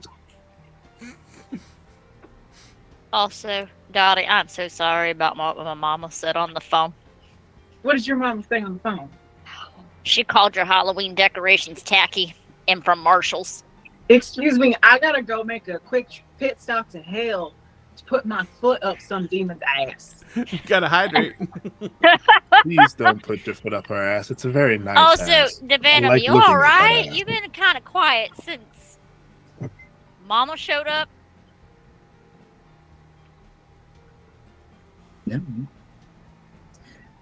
This information isn't entirely new to me. So you knew that you're not part of this line of time? Not that part, so to speak, but it makes sense. I guess I owe you a bit of an explanation at this point. Should we do this inside? Because We are inside. We're in the she shed. oh, did we actually make it to the sea shed? Yes. I Yes. missed that part. Daddy just inside. Sangria. Just drink that. You'll feel better. It's the good shit. Wow. So let's do this. Let's since we're moving everyone back to the she shed, let's go ahead and take a 10-minute break so I can get some more tea and everyone else get what they need, and we'll give everyone audience a chance to take a little break, and we will see you guys back here in 10 minutes. Thank you so much.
ladies and gentlemen, thank you very much for letting us take that little break. We greatly appreciate it.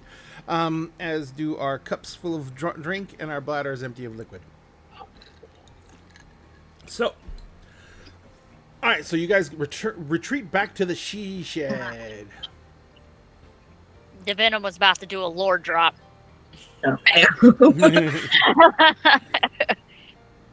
Dottie's airing out the she Couple shed sangria. of sulfur from Stitch's mom popping in. For breathing it.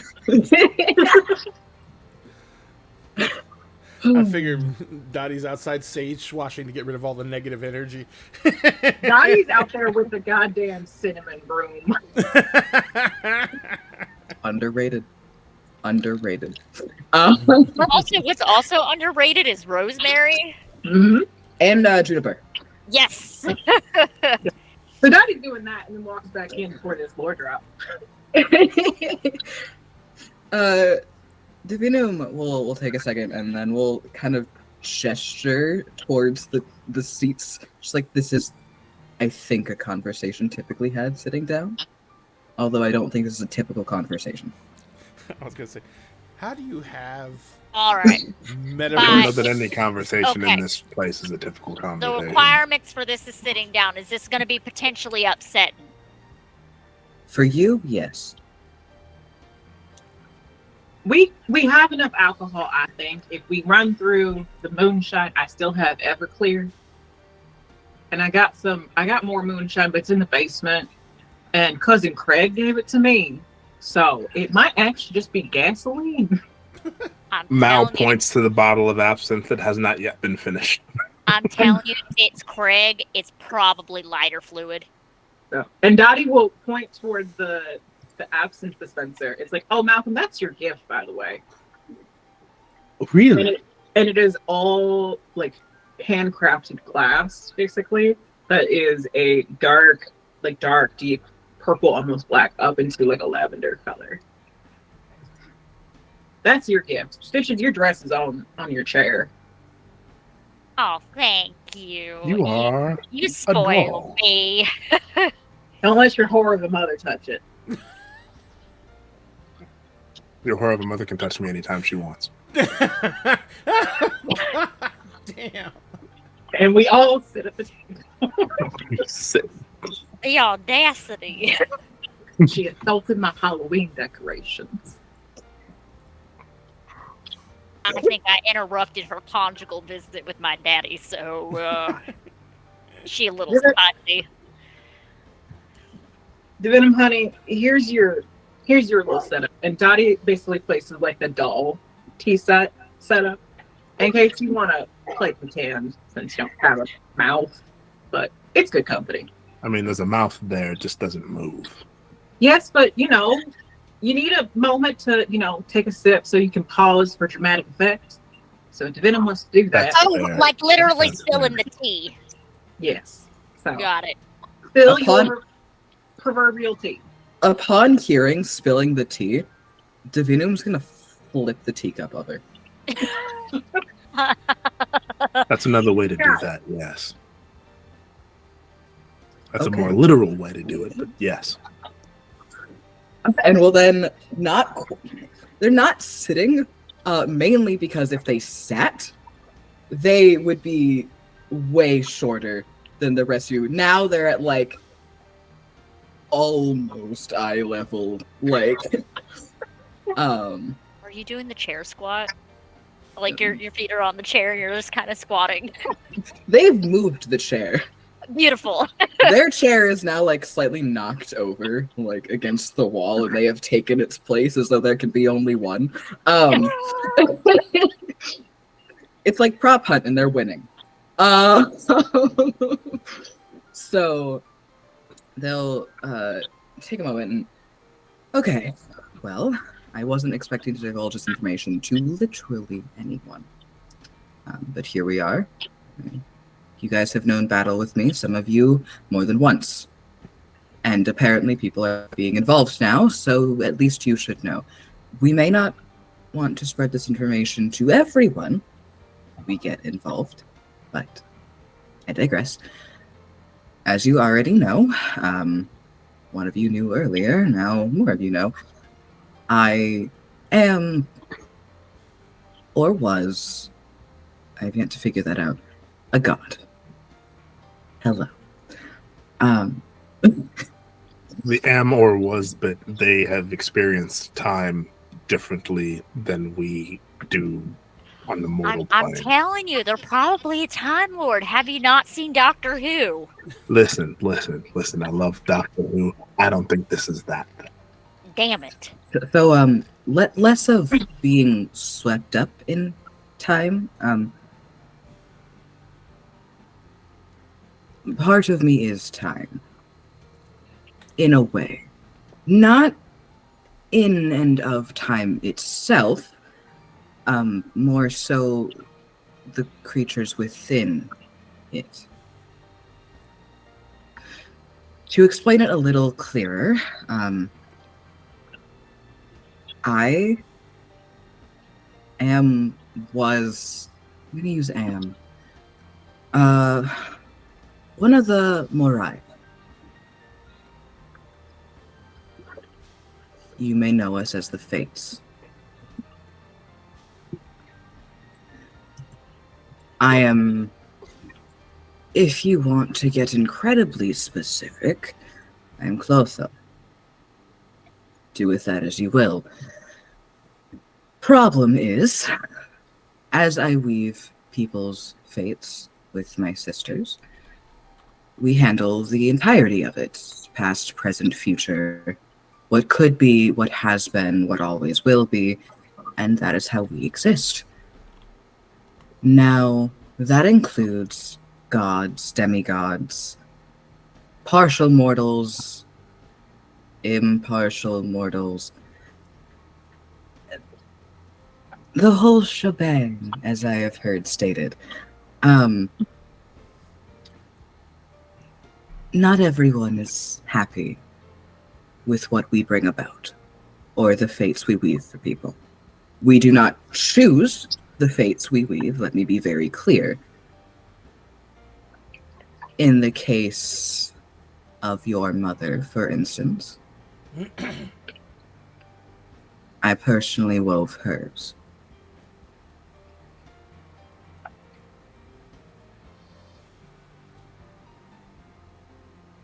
Oh dear.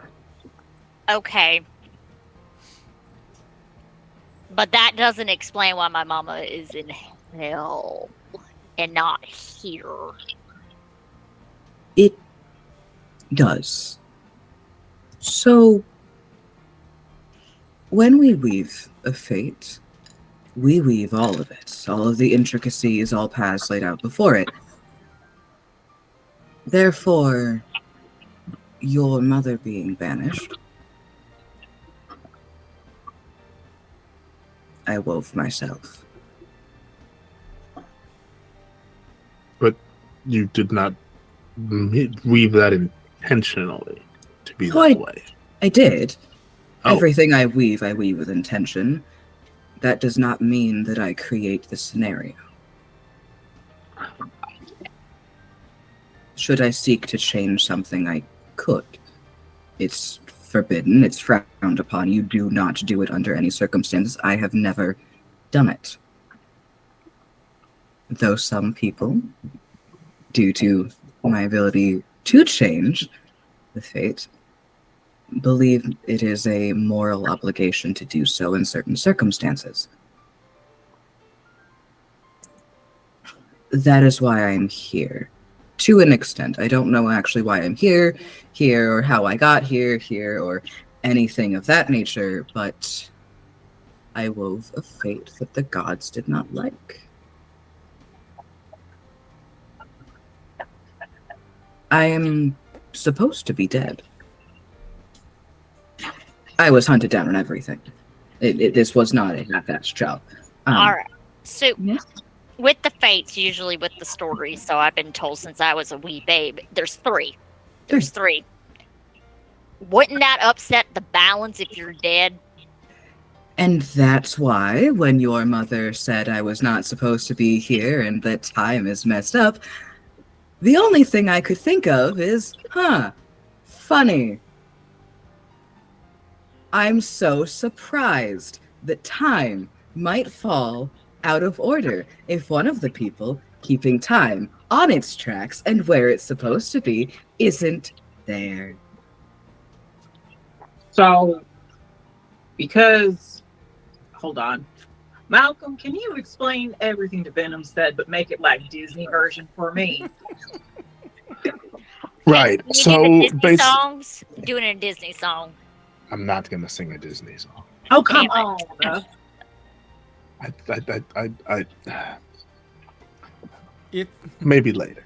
You Um, did is a it. whole new world. So basically, of her sisters, of their sisters, siblings, different stories, different genders or non-genders, doesn't matter. Beside the point. Of the siblings, Clotho, who I'm not, if you don't mind, I will not be addressing you by that because I only know you as Divinum, spun the weave of human life, which And kept godly. time. And godly And, love. and godly life. It was life in general, like just life. There's another sister that kind of extended the life, and then the other sister cut the thread. So like Because, So like in Hercules. Yes, like in Hercules. Yes, those three. Okay. Do all three of y'all really have to share an eye? No. That's good. Disney does Disney things with actual stories that make no sense to the actual story most of the time. Hades in Hercules is a terrible, terrible person. Hades in real mythology, not so much. Okay. Hades was not the villain. Zeus usually is the villain. Beside the Well, I point. know that much. But so your theory is that because y'all were knitting the sweater of life and you did it in a certain color pattern, the gods didn't like that and then killed you, but you I survived. tried to. Yes, me specifically. I was in charge of this one. I see. See, the gods can hold certain heroes or half-breeds very dear.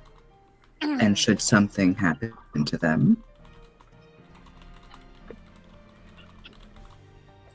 they're not pleased. And I do not say half-breeds derogatorily, may I say. You mean that literally? Like demigod? Literally. Yes. Half god, half something else. Yes. Usually mortal. But not always. Are you responsible for that real sad Minotaur story? I am in some way responsible for all. Oh, that's Lulu's favorite. You mentioned once before, however, that you could not see mine, or that you did No. not weave mine. There has to be an after. Excuse me. Life is continuing to exist. So therefore, there has to be life that I have not had a hand in. Hmm. Yours is the first I've been come into contact with. Fascinating. So congratulations, you are, in a way, after my time. Then that either means that your siblings have either taken up the slack for you not being there, or you've been replaced. I have been replaced. There can never be two. There must It always isn't be possible. three. Precisely. The man you saw come for me, well, now us, he was a priest of mine. Jade is sacred to us. What they did was an insult more than anything.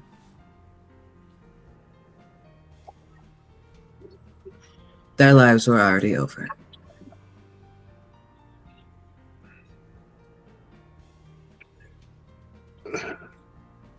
So I suppose my next question is, what if you know, does he who walks behind have to do with any of this, and why do they have such stake in you? I do not know. All I could offer are guesses. You know, it'd be real funny. He's just real upset that his fate didn't go according to how he wanted it to, and then it's just being petty. I mean, The stories do tend to go that way. yeah. Or We could There's always just ask him, I guess. I mean, if a bunch of college students can try to make a summoning ritual. How about we not do that? Do you remember the hell we went through the last time? hold on. What if he's the thing? What if he's the thing that shouldn't have been made? Why would he who walks behind call out a hit on? Well, no, that True. kind of makes then. Or, you know, just because I think it'd be funny, maybe he has a secret lover that we don't know about that shouldn't have been made in the first place anyways, and he's just pissed. That could be also the thing. I really hope that's not a thing. Though that'll be one of those weird romance novel monster fucking kind of things. You know, a lot of that shit is inaccurate. The But other there is thing that might be pertinent, depending. Remember when I said I could change someone's fate should I choose to? Yeah, Was it has to be certain special criteria, I guess. No. I can simply do it.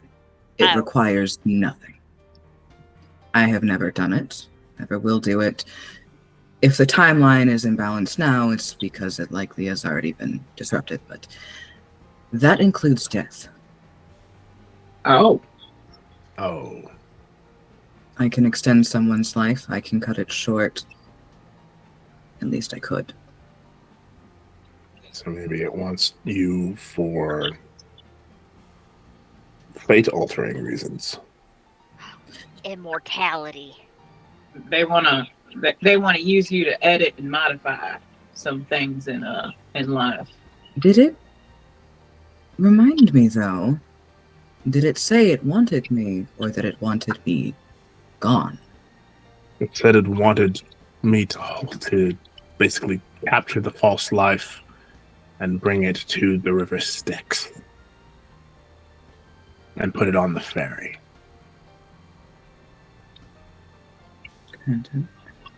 Maybe it has nothing to do with Divinum at all. It could be the thing that Divinum wasn't supposed to make. There is nothing that I have made that I wasn't supposed to make. That is precisely why I am in this predicament.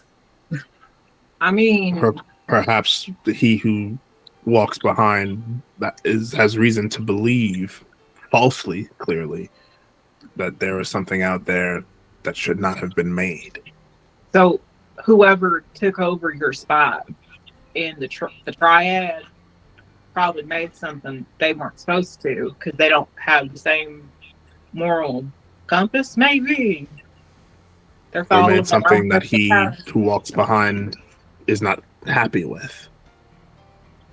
Perhaps. I mean, he ain't happy with shit. So Uh, getting college kids to do a human sacrifice ain't really the I'm sorry, what? bottleneck. That's a whole That's different how we conversation. met. That's the whole thing. Wait, Dottie, you almost died, and you didn't tell me. I didn't almost die. You did kind of almost die. But I mean, Thanks to the sip. I mean, you didn't die. You didn't die, but I you know. didn't die. Yeah, I mean, almost died. Listen, it was college. Crazy things happen in college. All right, Yes, I like can't say summoning much. monsters, outsider monsters from beyond time. But I met you. That's true. That was also Yeah. crazy. I mean, all right. So you almost got killed, became a human sacrifice for something. Or Which he is must the not thing be that's who after walks the behind. Yeah. All right.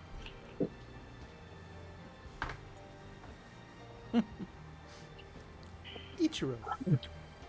Did you, Dottie? You said you brought out snacks too, right? Yes. Yeah, Oh boy. the charcuterie board. There's a Yes, whole spooky charcuterie board of snacks. There's Charcuterie board. also Capri Suns that she had swiped from soccer practice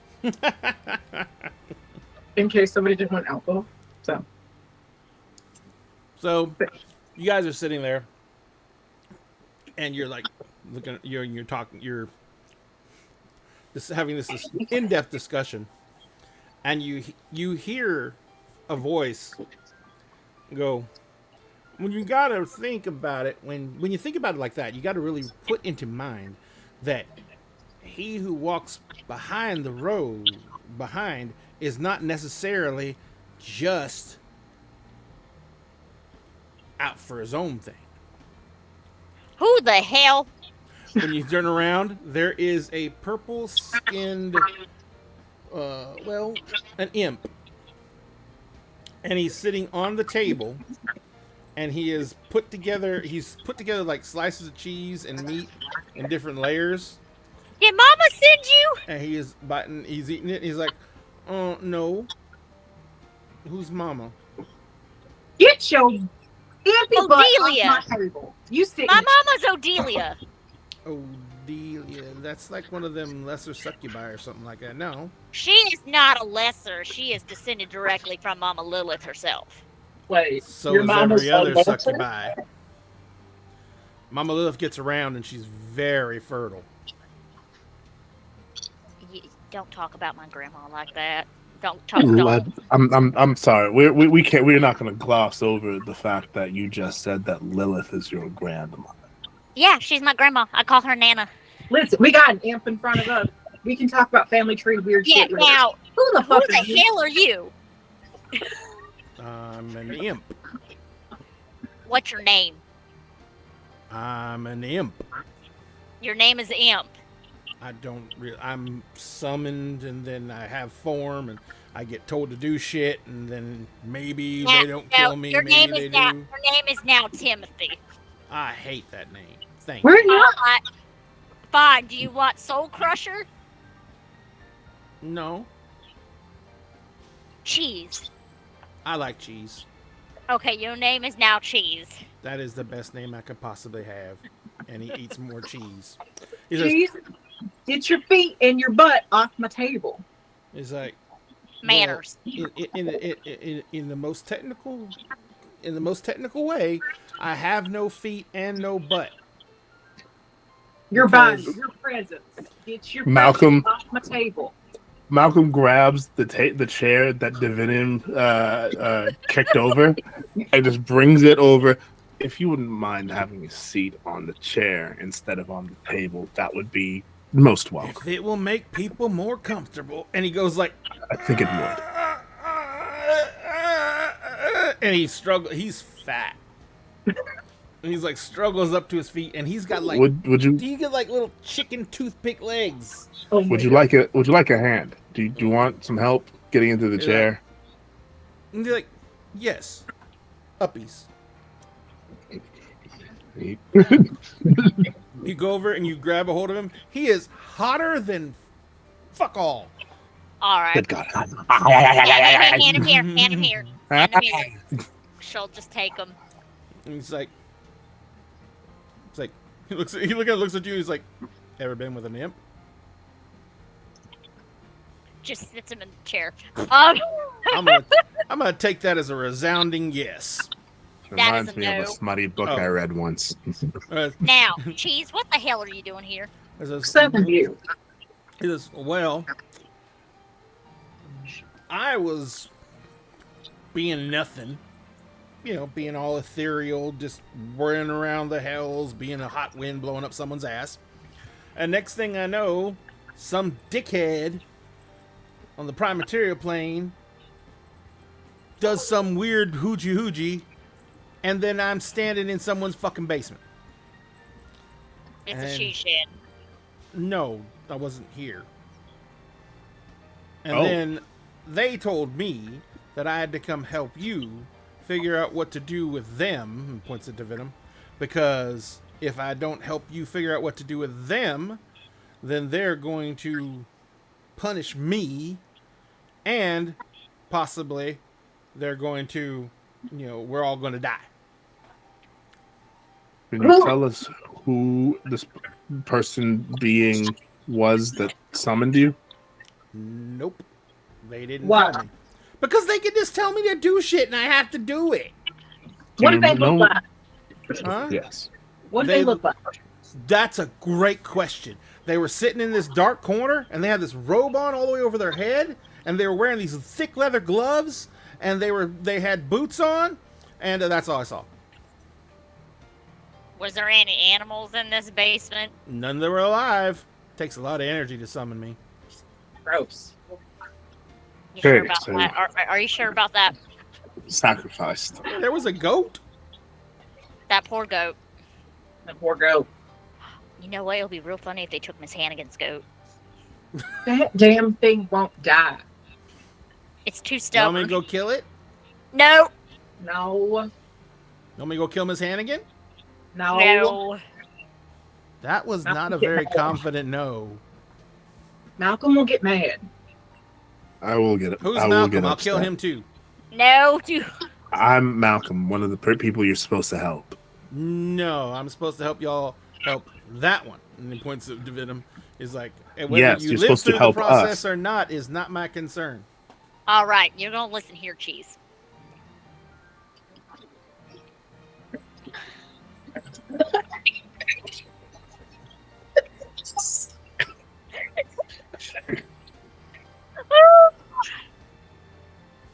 You are gonna just shut up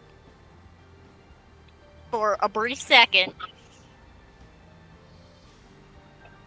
You're Might not want to give gonna them a kill better anybody. time. I want to give them a better time frame. I feel like they'll take that All right, literally. for like the next 2 minutes. Anyways, you're not gonna kill nobody unless we tell you to go kill somebody. And if we tell you to go kill somebody, we'll yell sick 'em. Can I talk now? No. Second of all, you insult my mama again and my nana again, I will make sure you are a bloody pancake on the side of a wall. Mm. Can I talk now? No. Also, you're gonna learn some manners. So you say please and thank you. You're gonna have manners. Do you understand? Now you may talk. I understand completely that you think you can tell me what to do, but you can't. You want bet? As we I are am not. going to Mental Dominion. Oh, With which is she is gazing in the eyes, and unfortunately, I can. Nope, I do not have the ability to do it on monsters. Oh no. Oh shit! Is I that- do we're not here. have that yet. Daddy would like to use Hex. Okay. Let me just roll to use magic real quick. It's a 7. 7 success. But so what are you doing to hex cheese? I would like to, Cheese is gonna suffer 2 harm. That is magic ignore armor. Like cheese has armor. Seems like he's a naked. So describe to me how the harm happens to cheese. Dottie is going to basically just pull out this compact that she was fiddling with earlier that's double-sided, Mm-hmm. and it flips completely to the other side, to where it's facing Cheese. And she is going to do the same trick that she used in the fight and reflect light into his eyes, as basically he's backsassing towards Stitches. Sorry, I was trying to pick up chonkers. So, as you do that, as you reflect the light into his eyes, you see that the light basically strikes into Cheese's eyes, and you see this smoke burning, and then he was like, ah, ah, and he pulls back his hands, and like his eyeballs are all burnt out, and he's like, Uh, Oof. and he's like, and he goes, and eyeballs pop back out. He's like, ha. As it was foretold. And she just snaps the mirror shut. He's like, I'm from hell. I was literally a fart in hell for a long time. All right, so you should know if you were a literal fart in hell, you're at the bottom of the goddamn totem pole of the hierarchy, so you better shut the hell up because I have higher rank than you. I can't obey you because I've already been conscripted by someone else. Therefore, I could be literally ordered to attack you if they wanted to. And generally, the rules of summoning, he is right. And because I've been summoned by someone else and they haven't given me any rules on how to treat anybody except helping that one, and it points at the Venom, then in that case, fuck you, fuck you, fuck you. Apparently you're cool, but I have to stay here, so I can't say I'm out. She is gonna text her daddy and be like, "Hey, are you summoning shit out of hell again?" You get a text message back. It's like, last time I did that, I ended up pregnant. No. Cautionary tale. Cautionary tale. All she sends her dad is a thumbs up, and she's like, "Hey, can you do me a favor? When I get home, can you make me some hot chocolate, please?" His thumbs up comes back, and a little emoji comes as a little rum bottle. Double thumbs up. So, and you see Cheese in there. It's like, she's an alcoholic. No, she's gonna have not rum really. with hot chocolate later. Yeah, and I didn't say hot chocolate with rum. I need you to not try to throw shade at my cousin. That's my job, not yours. Oh, cool. So, when are we going to get on this whole fixing that? We're working on it. We have backstory now. The Venom, how would you like to have us try to approach this? This is, as we would say, your party. So, you see, if I knew that, I wouldn't be here. Exactly. you know what we should do? Let's take a look. It's in a book, A Reading Rainbow. Are you saying it's time for a library montage? Absolutely. I do think that we should maybe run this up the proverbial weird flagpole and talk to the people who usually tell us what weird shit we need to handle with newcomers. Oh, And maybe they might know something that maybe has been weird. should I call Mr. Donahue? He's usually up around this We time of we night. have to remember that it has been requested that there's multiple aspects of this story that we cannot share. Which is fine. We just need to probably think about, I'll just say just keep an eye out for weird shit. That's what I was just going to say. Cheese just goes. We are the weird shit. Weirder than normal. Oh no, I was laughing at the whole concept of think. Cheese, Yes. shut the hell up. Please, Not thank going you. to listen. All right. It's fine. So, But yeah, if we can maybe talk to somebody tomorrow in the morning and get some kind of, higher up information because they got resources we don't really got. And I'd rather not have another visit from your mama. she's I already wouldn't back. mind one of She those. can't come back until next month. Good. Here's something that we haven't quite considered yet. Cheese. Yes. Is there any information that you happen to have that might be of help to us? Sweet God, it took you long enough to ask. Holy shit. So, I have been sent here to bring you this. And he takes his hand and he just shoves it down his own throat. Oh, It's gross. happening Disgusting. so much. And his arm goes down to his elbow in his own throat. And then you see him go, he starts making this weird gagging noise. He's like, and And he Ooh. pulls, his hand comes out and he's got the hold of the scroll. And he pulls the scroll out. It's actually a scroll tube, I should say. And it's all covered in slime and nastiness. And he's like, Can we not do anything normal in this goddamn house? Thanks. Malcolm does not flinch at all and just takes the scroll. it's slimy and it smells like rotten eggs. Well, wouldn't be the It's like- first. Sorry, I had pizza. Was it good? No, I found it in a trash I'm can. sorry to hear that. We'll have to fix that. I'm getting good pizza? Yeah, I can get you. Good I pizza. hate you less. I appreciate that. We'll open the scroll Just hand and we'll Kit lay it Kat. out on the table. Mhm. You see a depiction of what looks. Well, actually, no. It looks to be a very old depiction of Olympus. And it has the gods shown on the mountain.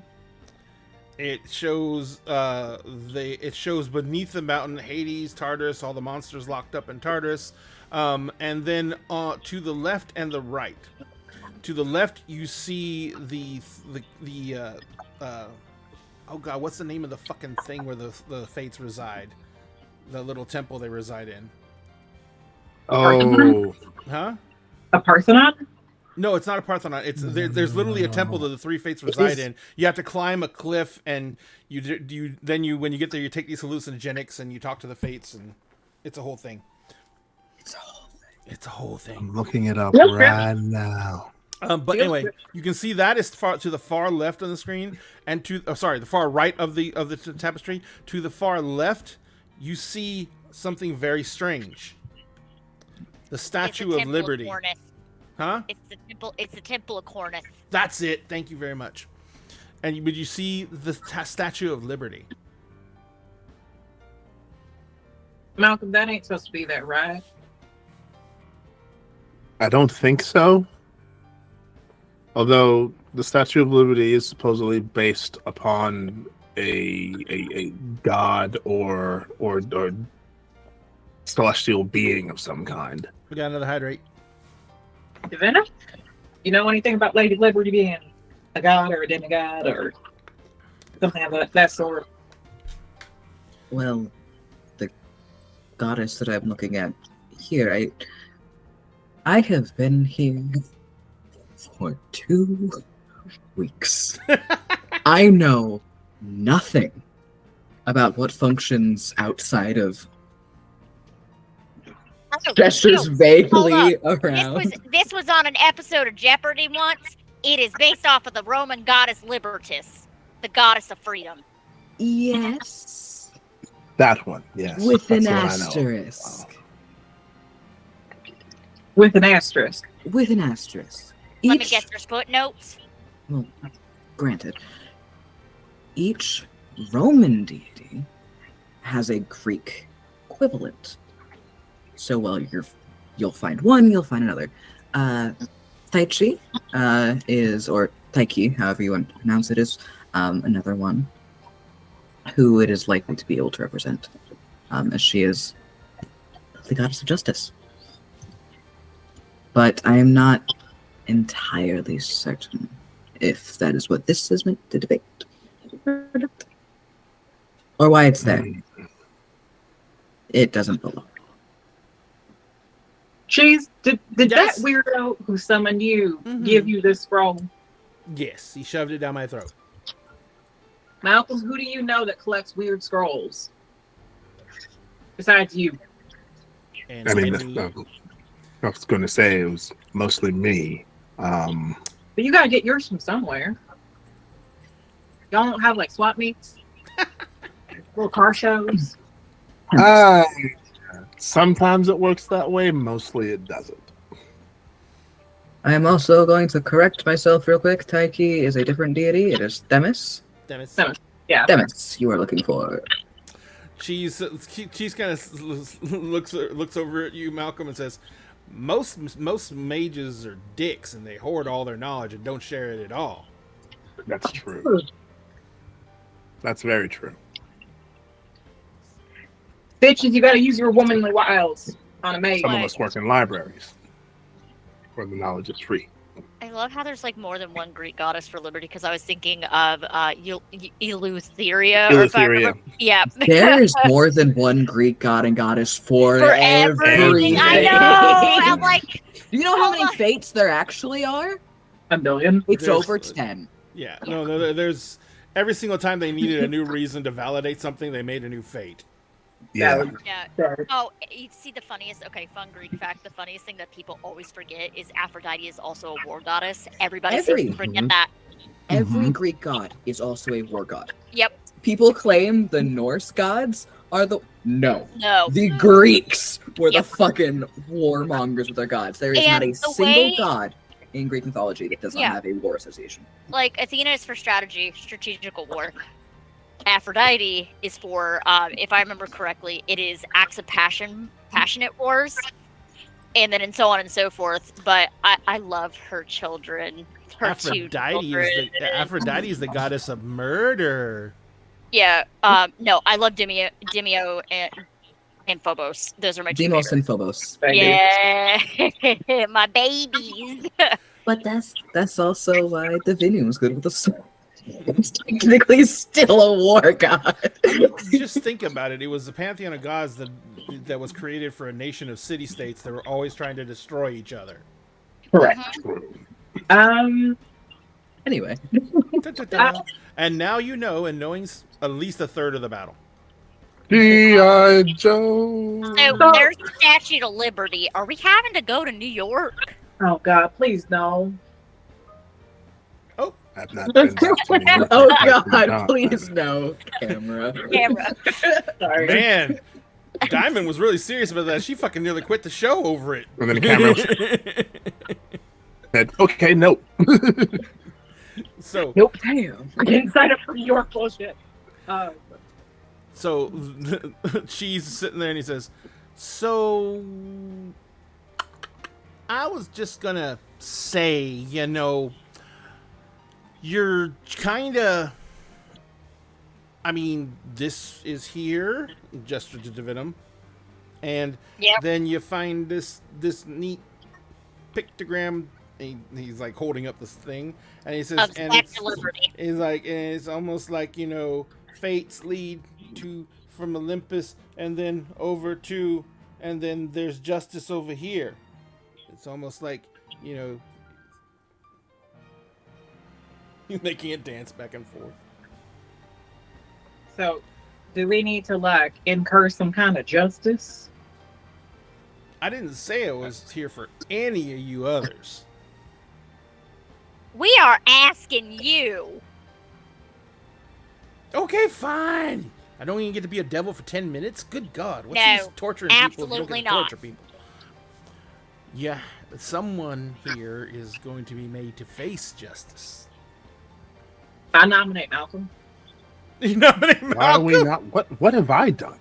You seem like the kind of fella who could go toe to toe with justice and come out victorious. You seem Oh. like a very just person. I don't think it's anything about fighting justice. Do you fight justice? I don't fight justice. I fight on the side of justice. Exactly.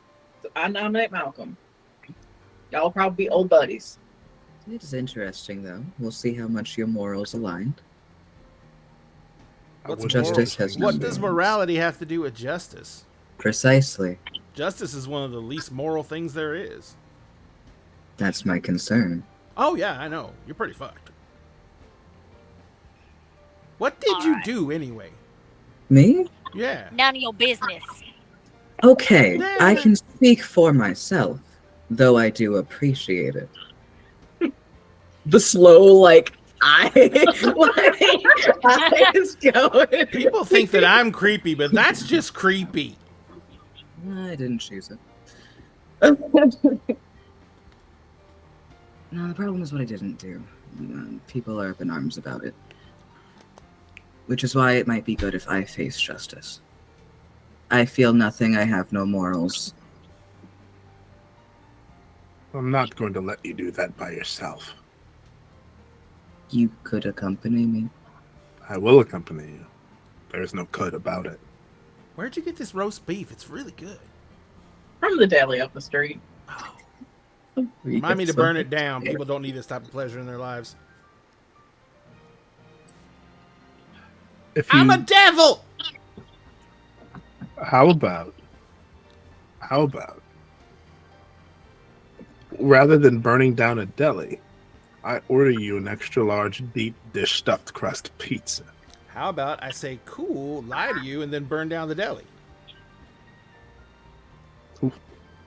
Why would you tell me that you were going to lie? Not for a devil. Never mind. Malcolm, how do you unsummon the devil?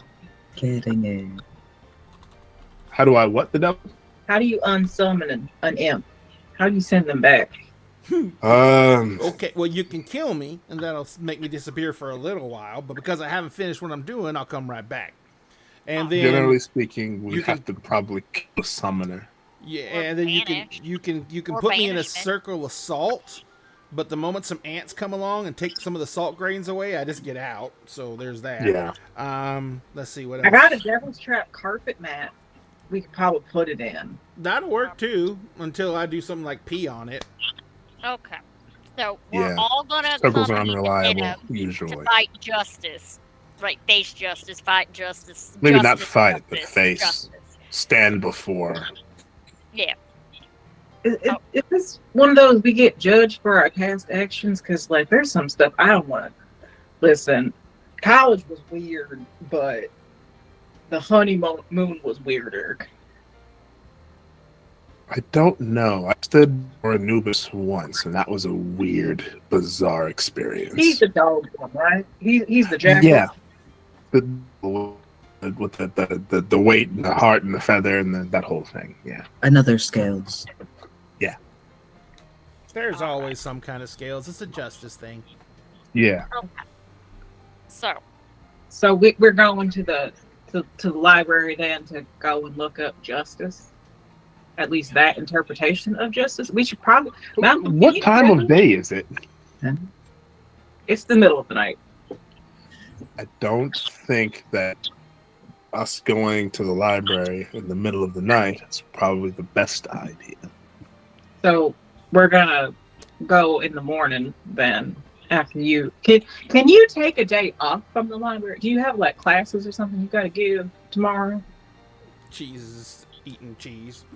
No, I tend to run the library pretty much every day. He does tend to run the library pretty much every day. He says, except for when I can steal his keys. That was What? you stole my keys. Yeah, just now. May I have them back, please? No. We got to go to the library.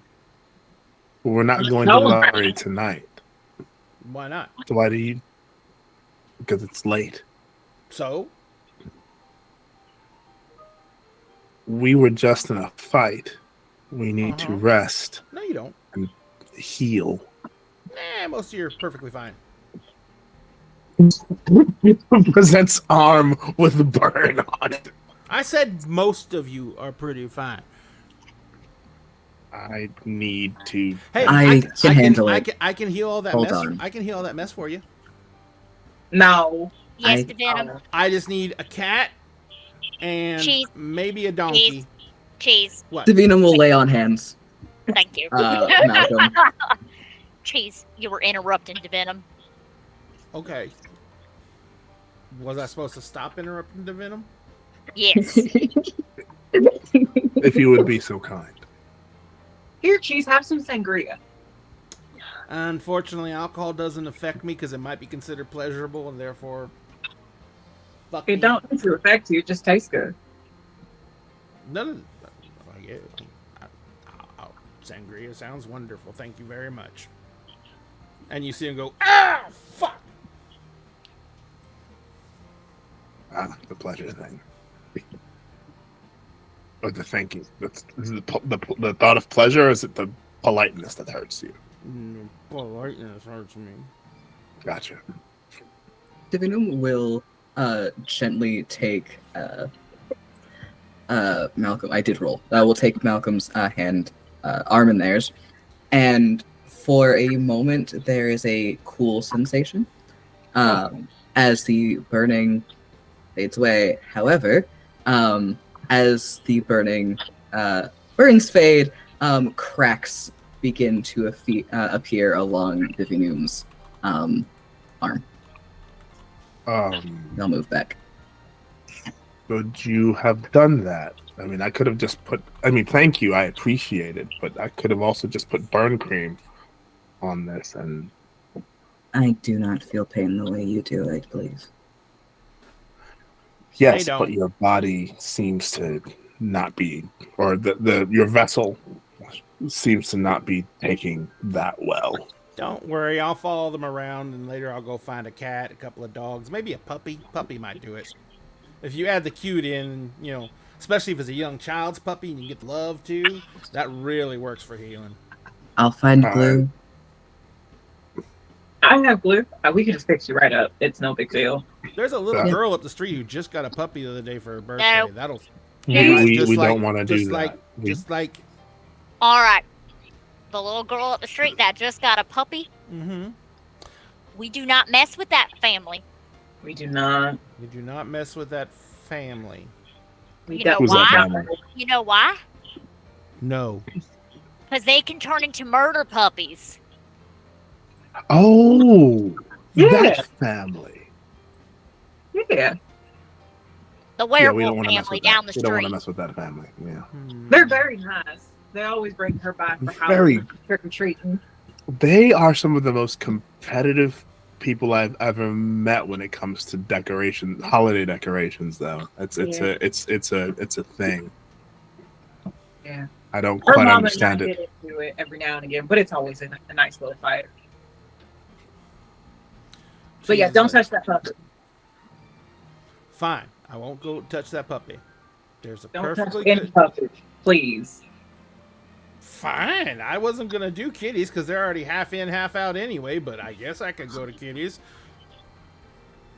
We don't need you to do any animal sacrificing or human sacrificing. You don't need it, but they need it because they went and hurt themselves.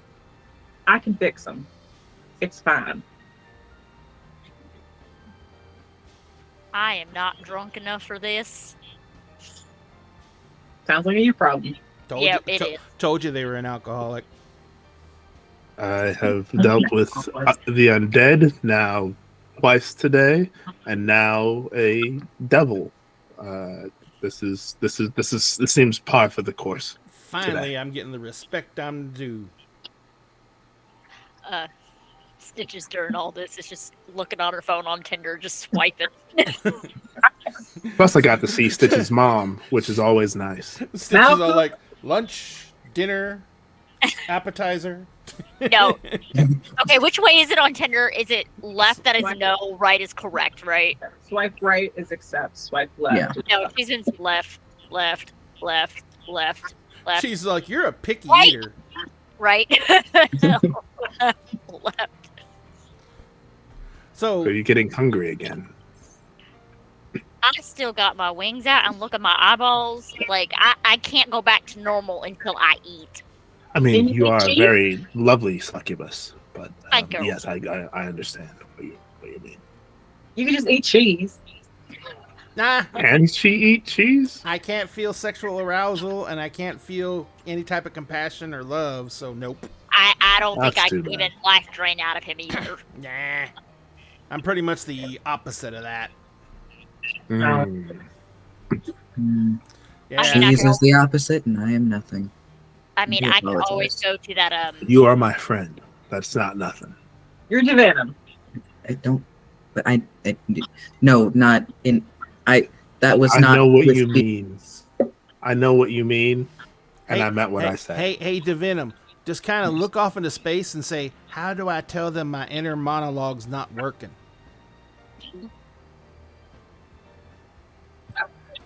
The eyes. I love that. I love that. That was every time.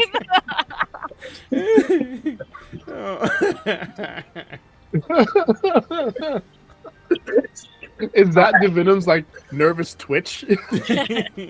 Again, bold of you to assume they feel anything. fair. No, it's just the doll eyes are just taking a minute to register. He is old. This doll is not new. It is in very good condition. is not new. It's The not eyelids. They try. Little One of wonky, they're them little sticks every now and then. Just kind of leans over to Dottie. Do you think you might be able to help, like, fix the eyes on the doll? I got some WD-40 somewhere. I got some WD-40. Comes up with an oil cans. I'll cut. I got some WD-40 and some compressed air. I think I can fix it. Cool. Cheese is like, and they say I'm creepy. I mean, you're It's not different creepy. when You're you're just a not. devil. All right. All right, so we're gonna go ahead and And she's Claire. half devil. Yes. That makes her half cool. Stitches is all cool. I don't know what you're talking about. I think that's progress then. It is progress. Hmm. We're just gonna go ahead and say that we're gonna meet at the library, nice and early. How Stitches. early? Stitches. You want to come by when I open? That What You time can. does the library open? I usually open up at about 8. All right. So, in order for me to go, I would like a large coffee with 6 shots of espresso in it, please. 4. 6. 4. 5. How about 4 and the barista? No. I will pick you up some coffee on my way to the library. Also, it's that season where they do the apple flavoring for the coffee. I want that. I thought it was pumpkin. No, fuck pumpkins. That was our idea, by the way. Don't fuck pumpkins. Does Stitches is a great many things. One thing she is not is a basic bitch. Says you. I know that's a cousin thing, but okay. Is the library on your way home? Who are you? On my way home? Yes. Yes, it is. Could you drop me off inside? That would defeat the purpose of us waiting. I'm not going to research. I simply don't want to travel later. That makes sense. Is there some weird shit that's gonna happen if you just stay here? Okay, let me explain it this way. I am here. They followed me here. I Good do point. not want anyone following to here while there are people sleeping. A library is unpopulated at night. But it is also unprotected. I am not. You didn't But- put words on that damn thing. But It's a public space. but Yeah, yes, she But- is. Yes, she is. but they went outside.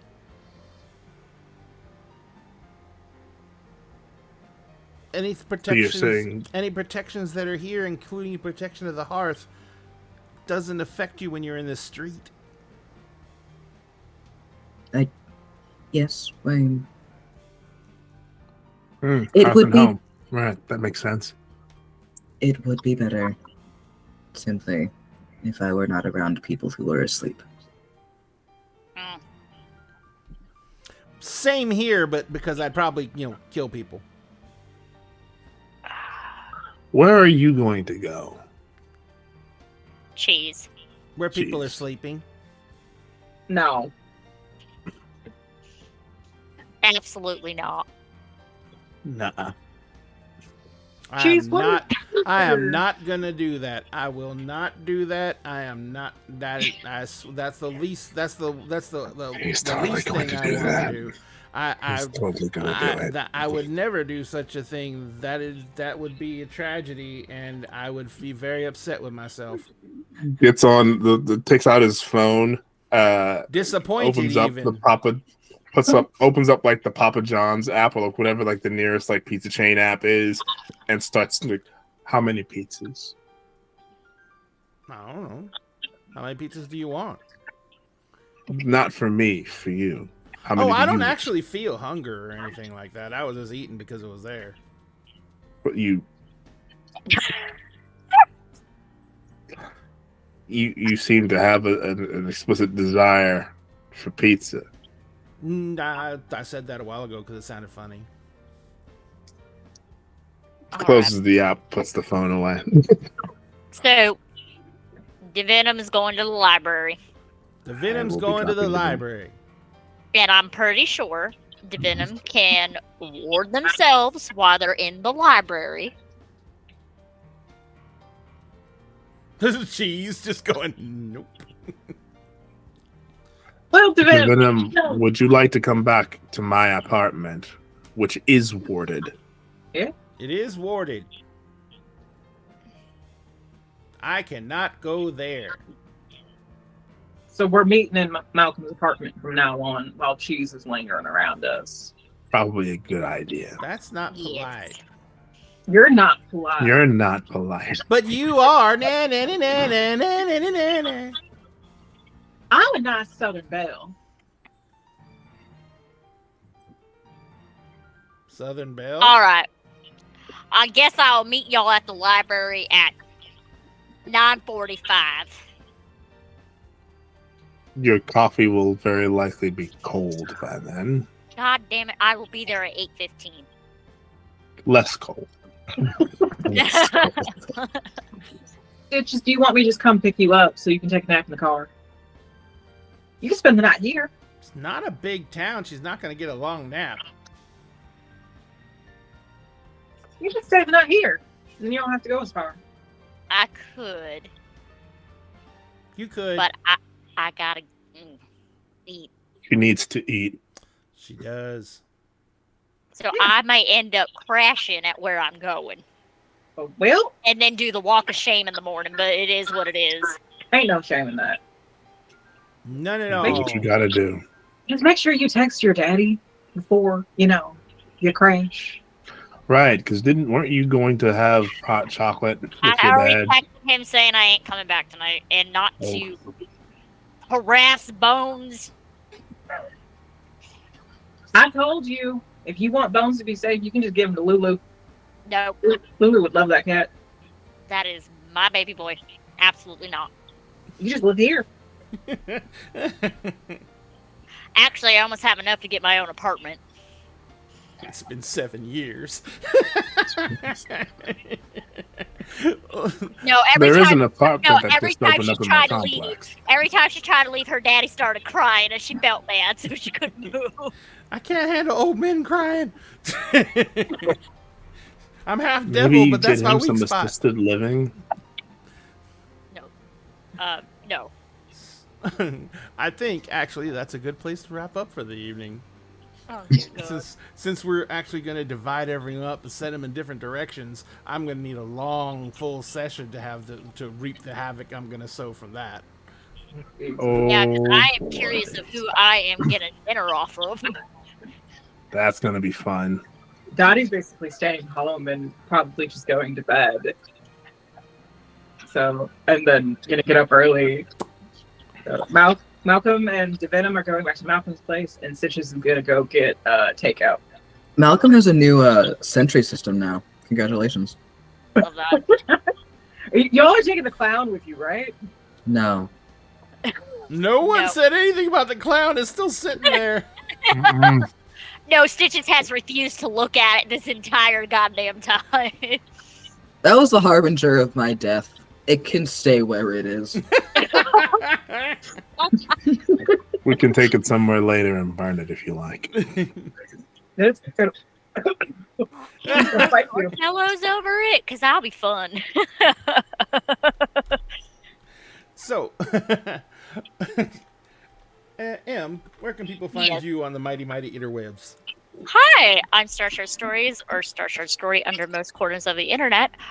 You can find me starting again on the 16th, back on the Starfield on Monday nights, starting at 7:30 p.m. Eastern Standard Time. Running Changeling the Lost, DC's Lost. We will be, after a couple episodes, we'll be putting in guests for every week until one of our players is able to come back, because unfortunately with his job, he switches from day shift to night shift every other month. Ooh. Yeah, it's awful. Also on Mondays, right now we are technically on a hiatus right now, but usually on Mondays you can find me on Beggar Street for Twin Cities by Night, where I am the guest storyteller this season. And then Tuesdays here. Saturday mornings, we're starting that back up again for either Hunter the Reckoning or Vampire the Masquerade. We're wrapping up the Chronicle. We have 3 episodes left per group. And then finally, you can find me on Dicey Tables Podcast. And we have another secret project going on with another podcast, possibly. I can't announce anything yet on that. Gotcha. Ooh. Ooh. Dun dun dun. Now we'll go around the horn with Sphinx. Hello, everyone. I am Sphinx Akasha, your current champion of bards. I can't tell you why that's only current just yet, but more on that in months to come. You can find me Circle DM on TikTok, Sphinx Akasha, just about everywhere else. Tuesdays and Wednesdays, right here on Dinner of a Game, playing our new Monster of the Week long shot, I guess, and then on Wednesdays, our Pathfinder long shot. So come and holler and check that out.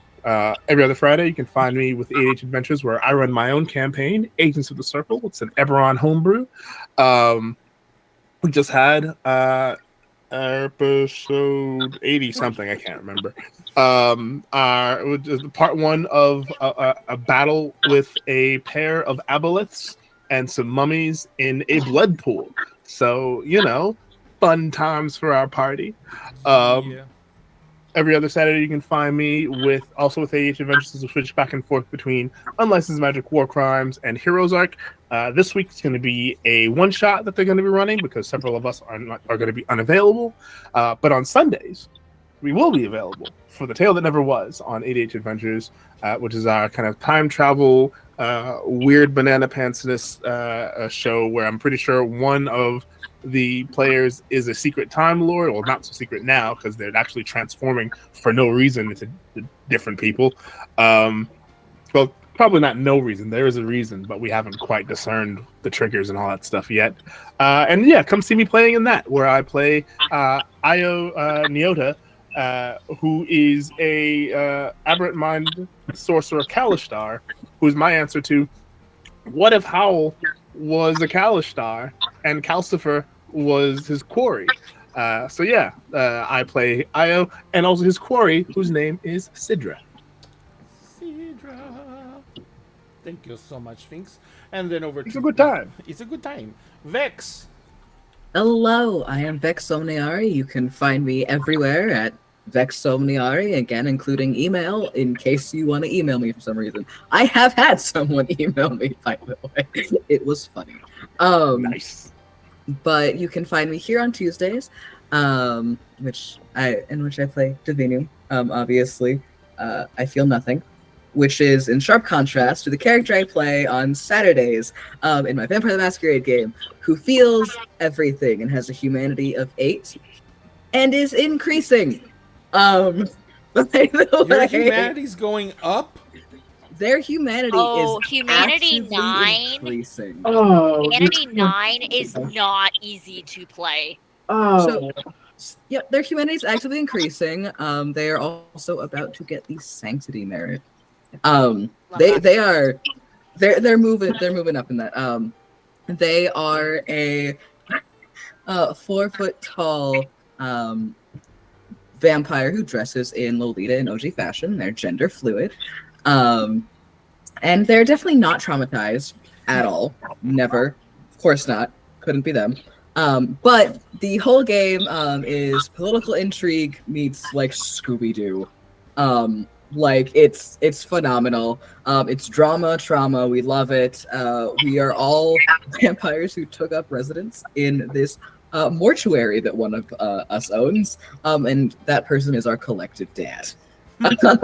But there is about to be some revelations and some shit going down this coming session.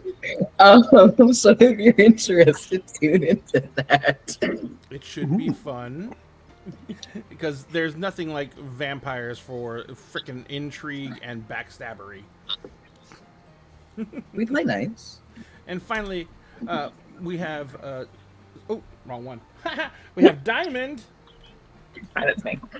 Hiya, I'm Madness Diamond, but since we're friends now, you can call me Diamond. I am your Order of Epics, which will be part of a product that I will be announcing later, as soon as I have a computer that works. And you can find me here on Tuesdays playing your lovely Dottie the Spooky Housewife, who will throw hands for her Halloween decorations and threaten to put her foot up someone's ass. So you can find me there. If you would like to also watch me in another campaign on Dinner to Game, you can find me here every other Friday playing Best Days, which is our Tales from the Loop game, where I play my sweet baby child, Songbird like you, who is the daughter of two well-meaning flower children who never quite grew up. Yeah. And her daughter, who has medical aspirations to become a nurse and or a doctor. I don't know. It's the 80s, so times are a little funky with med school back then. So you can find us here every other Friday, which I believe should be this Friday. I do believe so, yes. Yes, this Friday, pending scheduling, at 8 p.m. 8 p.m. 8 p.m. CST. Yes, ma'am. It's been a while. Yep. It's been a while. Been a while. And then backtracking a little bit, on Thursdays, every Thursday you can find me on World Tree Quest Twitch channel, where I play in Fathoms Below, a completely homebrewed, completely underwater campaign with a lot of very cool people. And I play Melusine Luce Vestra, our lovely Battlemaster fighter. We have been progressing the storyline in a very quick way. We're currently only level 3, and we went up against something that could have been a TPK if we actually decided to fight it.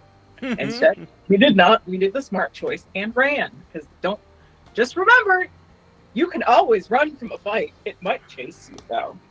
Yep. So we're currently playing the old game of let's see if we can outrun the thing that is chasing us and backtrack from whence we came, without circling back and trying to murder us all.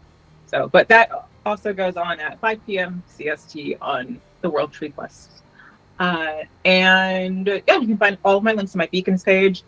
The pre-orders for our Vampires of Color zine that I did with the BIPOC Vampire Day is extended. We're going to run it until the 8th. So you've got until Sunday to put in your pre-orders for it. And looking at the site, it is ko-fi.com/BIPOC vampire/shop. I need to put it back in my Beacons link. I took down on the 30th because it was supposed to end, but we extended it. And for the physical copy of it, where it is the second volume of the zine, I have a piece of writing in it that I'm very proud of. Our lovely Milagros, friend of the channel, helped me a lot with the editing for it. And for the physical copy of it, it would be $35. For the digital copy for it, it is $12. There is a shipping fee, so there's that to think about. But the proceeds do go to a good cause, with the Sickle Cell Foundation of America gaining a lot, if not all of the profits. And then if you would like to get a little bit of a After Dark spicy taste and read the comic that I collaborated on with the lovely Nana Moon as the artist, you can pre-order the Vampires of Color After Dark digital PDF for $5 full. $5 full. So those are two projects that I've been working on for the past couple of months, and I'm very happy that they're going to be soon in everybody's hands. We're hoping to have them shipped out by Halloween, and then hopefully people will be getting them in November. But it's a wonderful cause. It's a wonderful campaign that goes on every single year. So definitely something if you want some vampire content and you want to see someone's work that's being published for the first time. And is right there. It is in that. So, but yes, that's me. So, thank you so much, Madness. And ladies and gentlemen, you can find all of Dinner and the Games links in our link tree, which is in chat, as are the links to everyone else's social medias. Please do your best to give them a follow. It is the absolute best thing you can do for anybody. What? Oh, I forgot Sphinx. How did I forget Sphinx? No, Vex You is didn't say Vex has strengths, something. but Vex has something to say. Oh, One final thing that I literally did today, so I don't know how in the fuck I forgot about it. Actually, two things that I literally did today. So one, I can't talk about it yet, but when I can, I will give you all the details. But you'll be seeing me in an upcoming Queen's Court Games production, which I'm stupid excited for. And two, the vampire game that I was talking about, it's called Vampire the Masquerade Endless Nights. I today ported all of our current sessions to Spotify.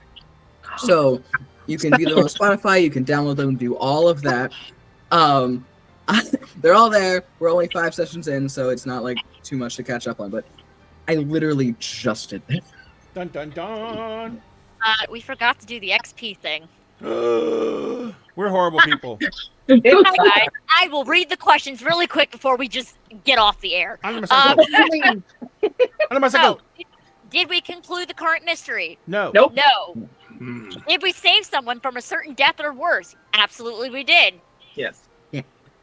Did we learn something new and important about the world? Thank you. Yes. Yes. Did we learn something new and important about one of the hunters? Yes. Yes. Yeah. So since we did answer yes to 3 of them, we get 2 experience today. Hey. Did anyone All even level up did like anyone that. even fail a roll today? No. I don't No. think they did. Nope. You guys are playing to your strengths. It means no XP for you, except for the Epic Game XP. But anyway, like I was saying, everyone's links are in chat right now. Everyone here is an amazing content creator in their own right. Please give them a follow. The biggest serotonin boost content creators can get is seeing someone take the time to click that follow button. It is the serotonin we love, and we love you for giving it to us. We're going to go ahead and say, oh, and remember, you can find our merch store in our links where you can get the amazing things like the Intelligence is a Dump Stat shirt that Em is wearing, or the only thing that can cure my thirst is the tears of my players cry for me shirt, which is my favorite.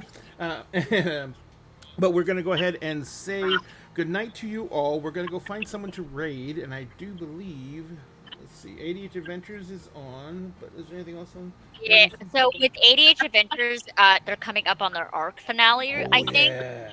It is about to go down. Okay, so we're gonna go raid ADH Adventures. If you've never been in a raid, we're basically gonna take our audience, which is you guys. We're gonna jump into their audience, and we're gonna say hi to them, thank them for creating content, and let them know Dinner and a Game sent you. Remember, at Dinner Game, we always save you a seat at the table. Please be careful. Almost all of us went to Gen Con. Almost all of us got COVID. Please be careful. It's the new con crud. It's gonna be the way we live from now on. So do what you can. Social distance where you can. Wear a mask when you can. And try and keep yourself safe so you can come back every single time you can and enjoy our content and all of our friends as well. Thank you again so much, everyone, and we will see you later. Good night. Good night. All right, thanks for watching. Screen.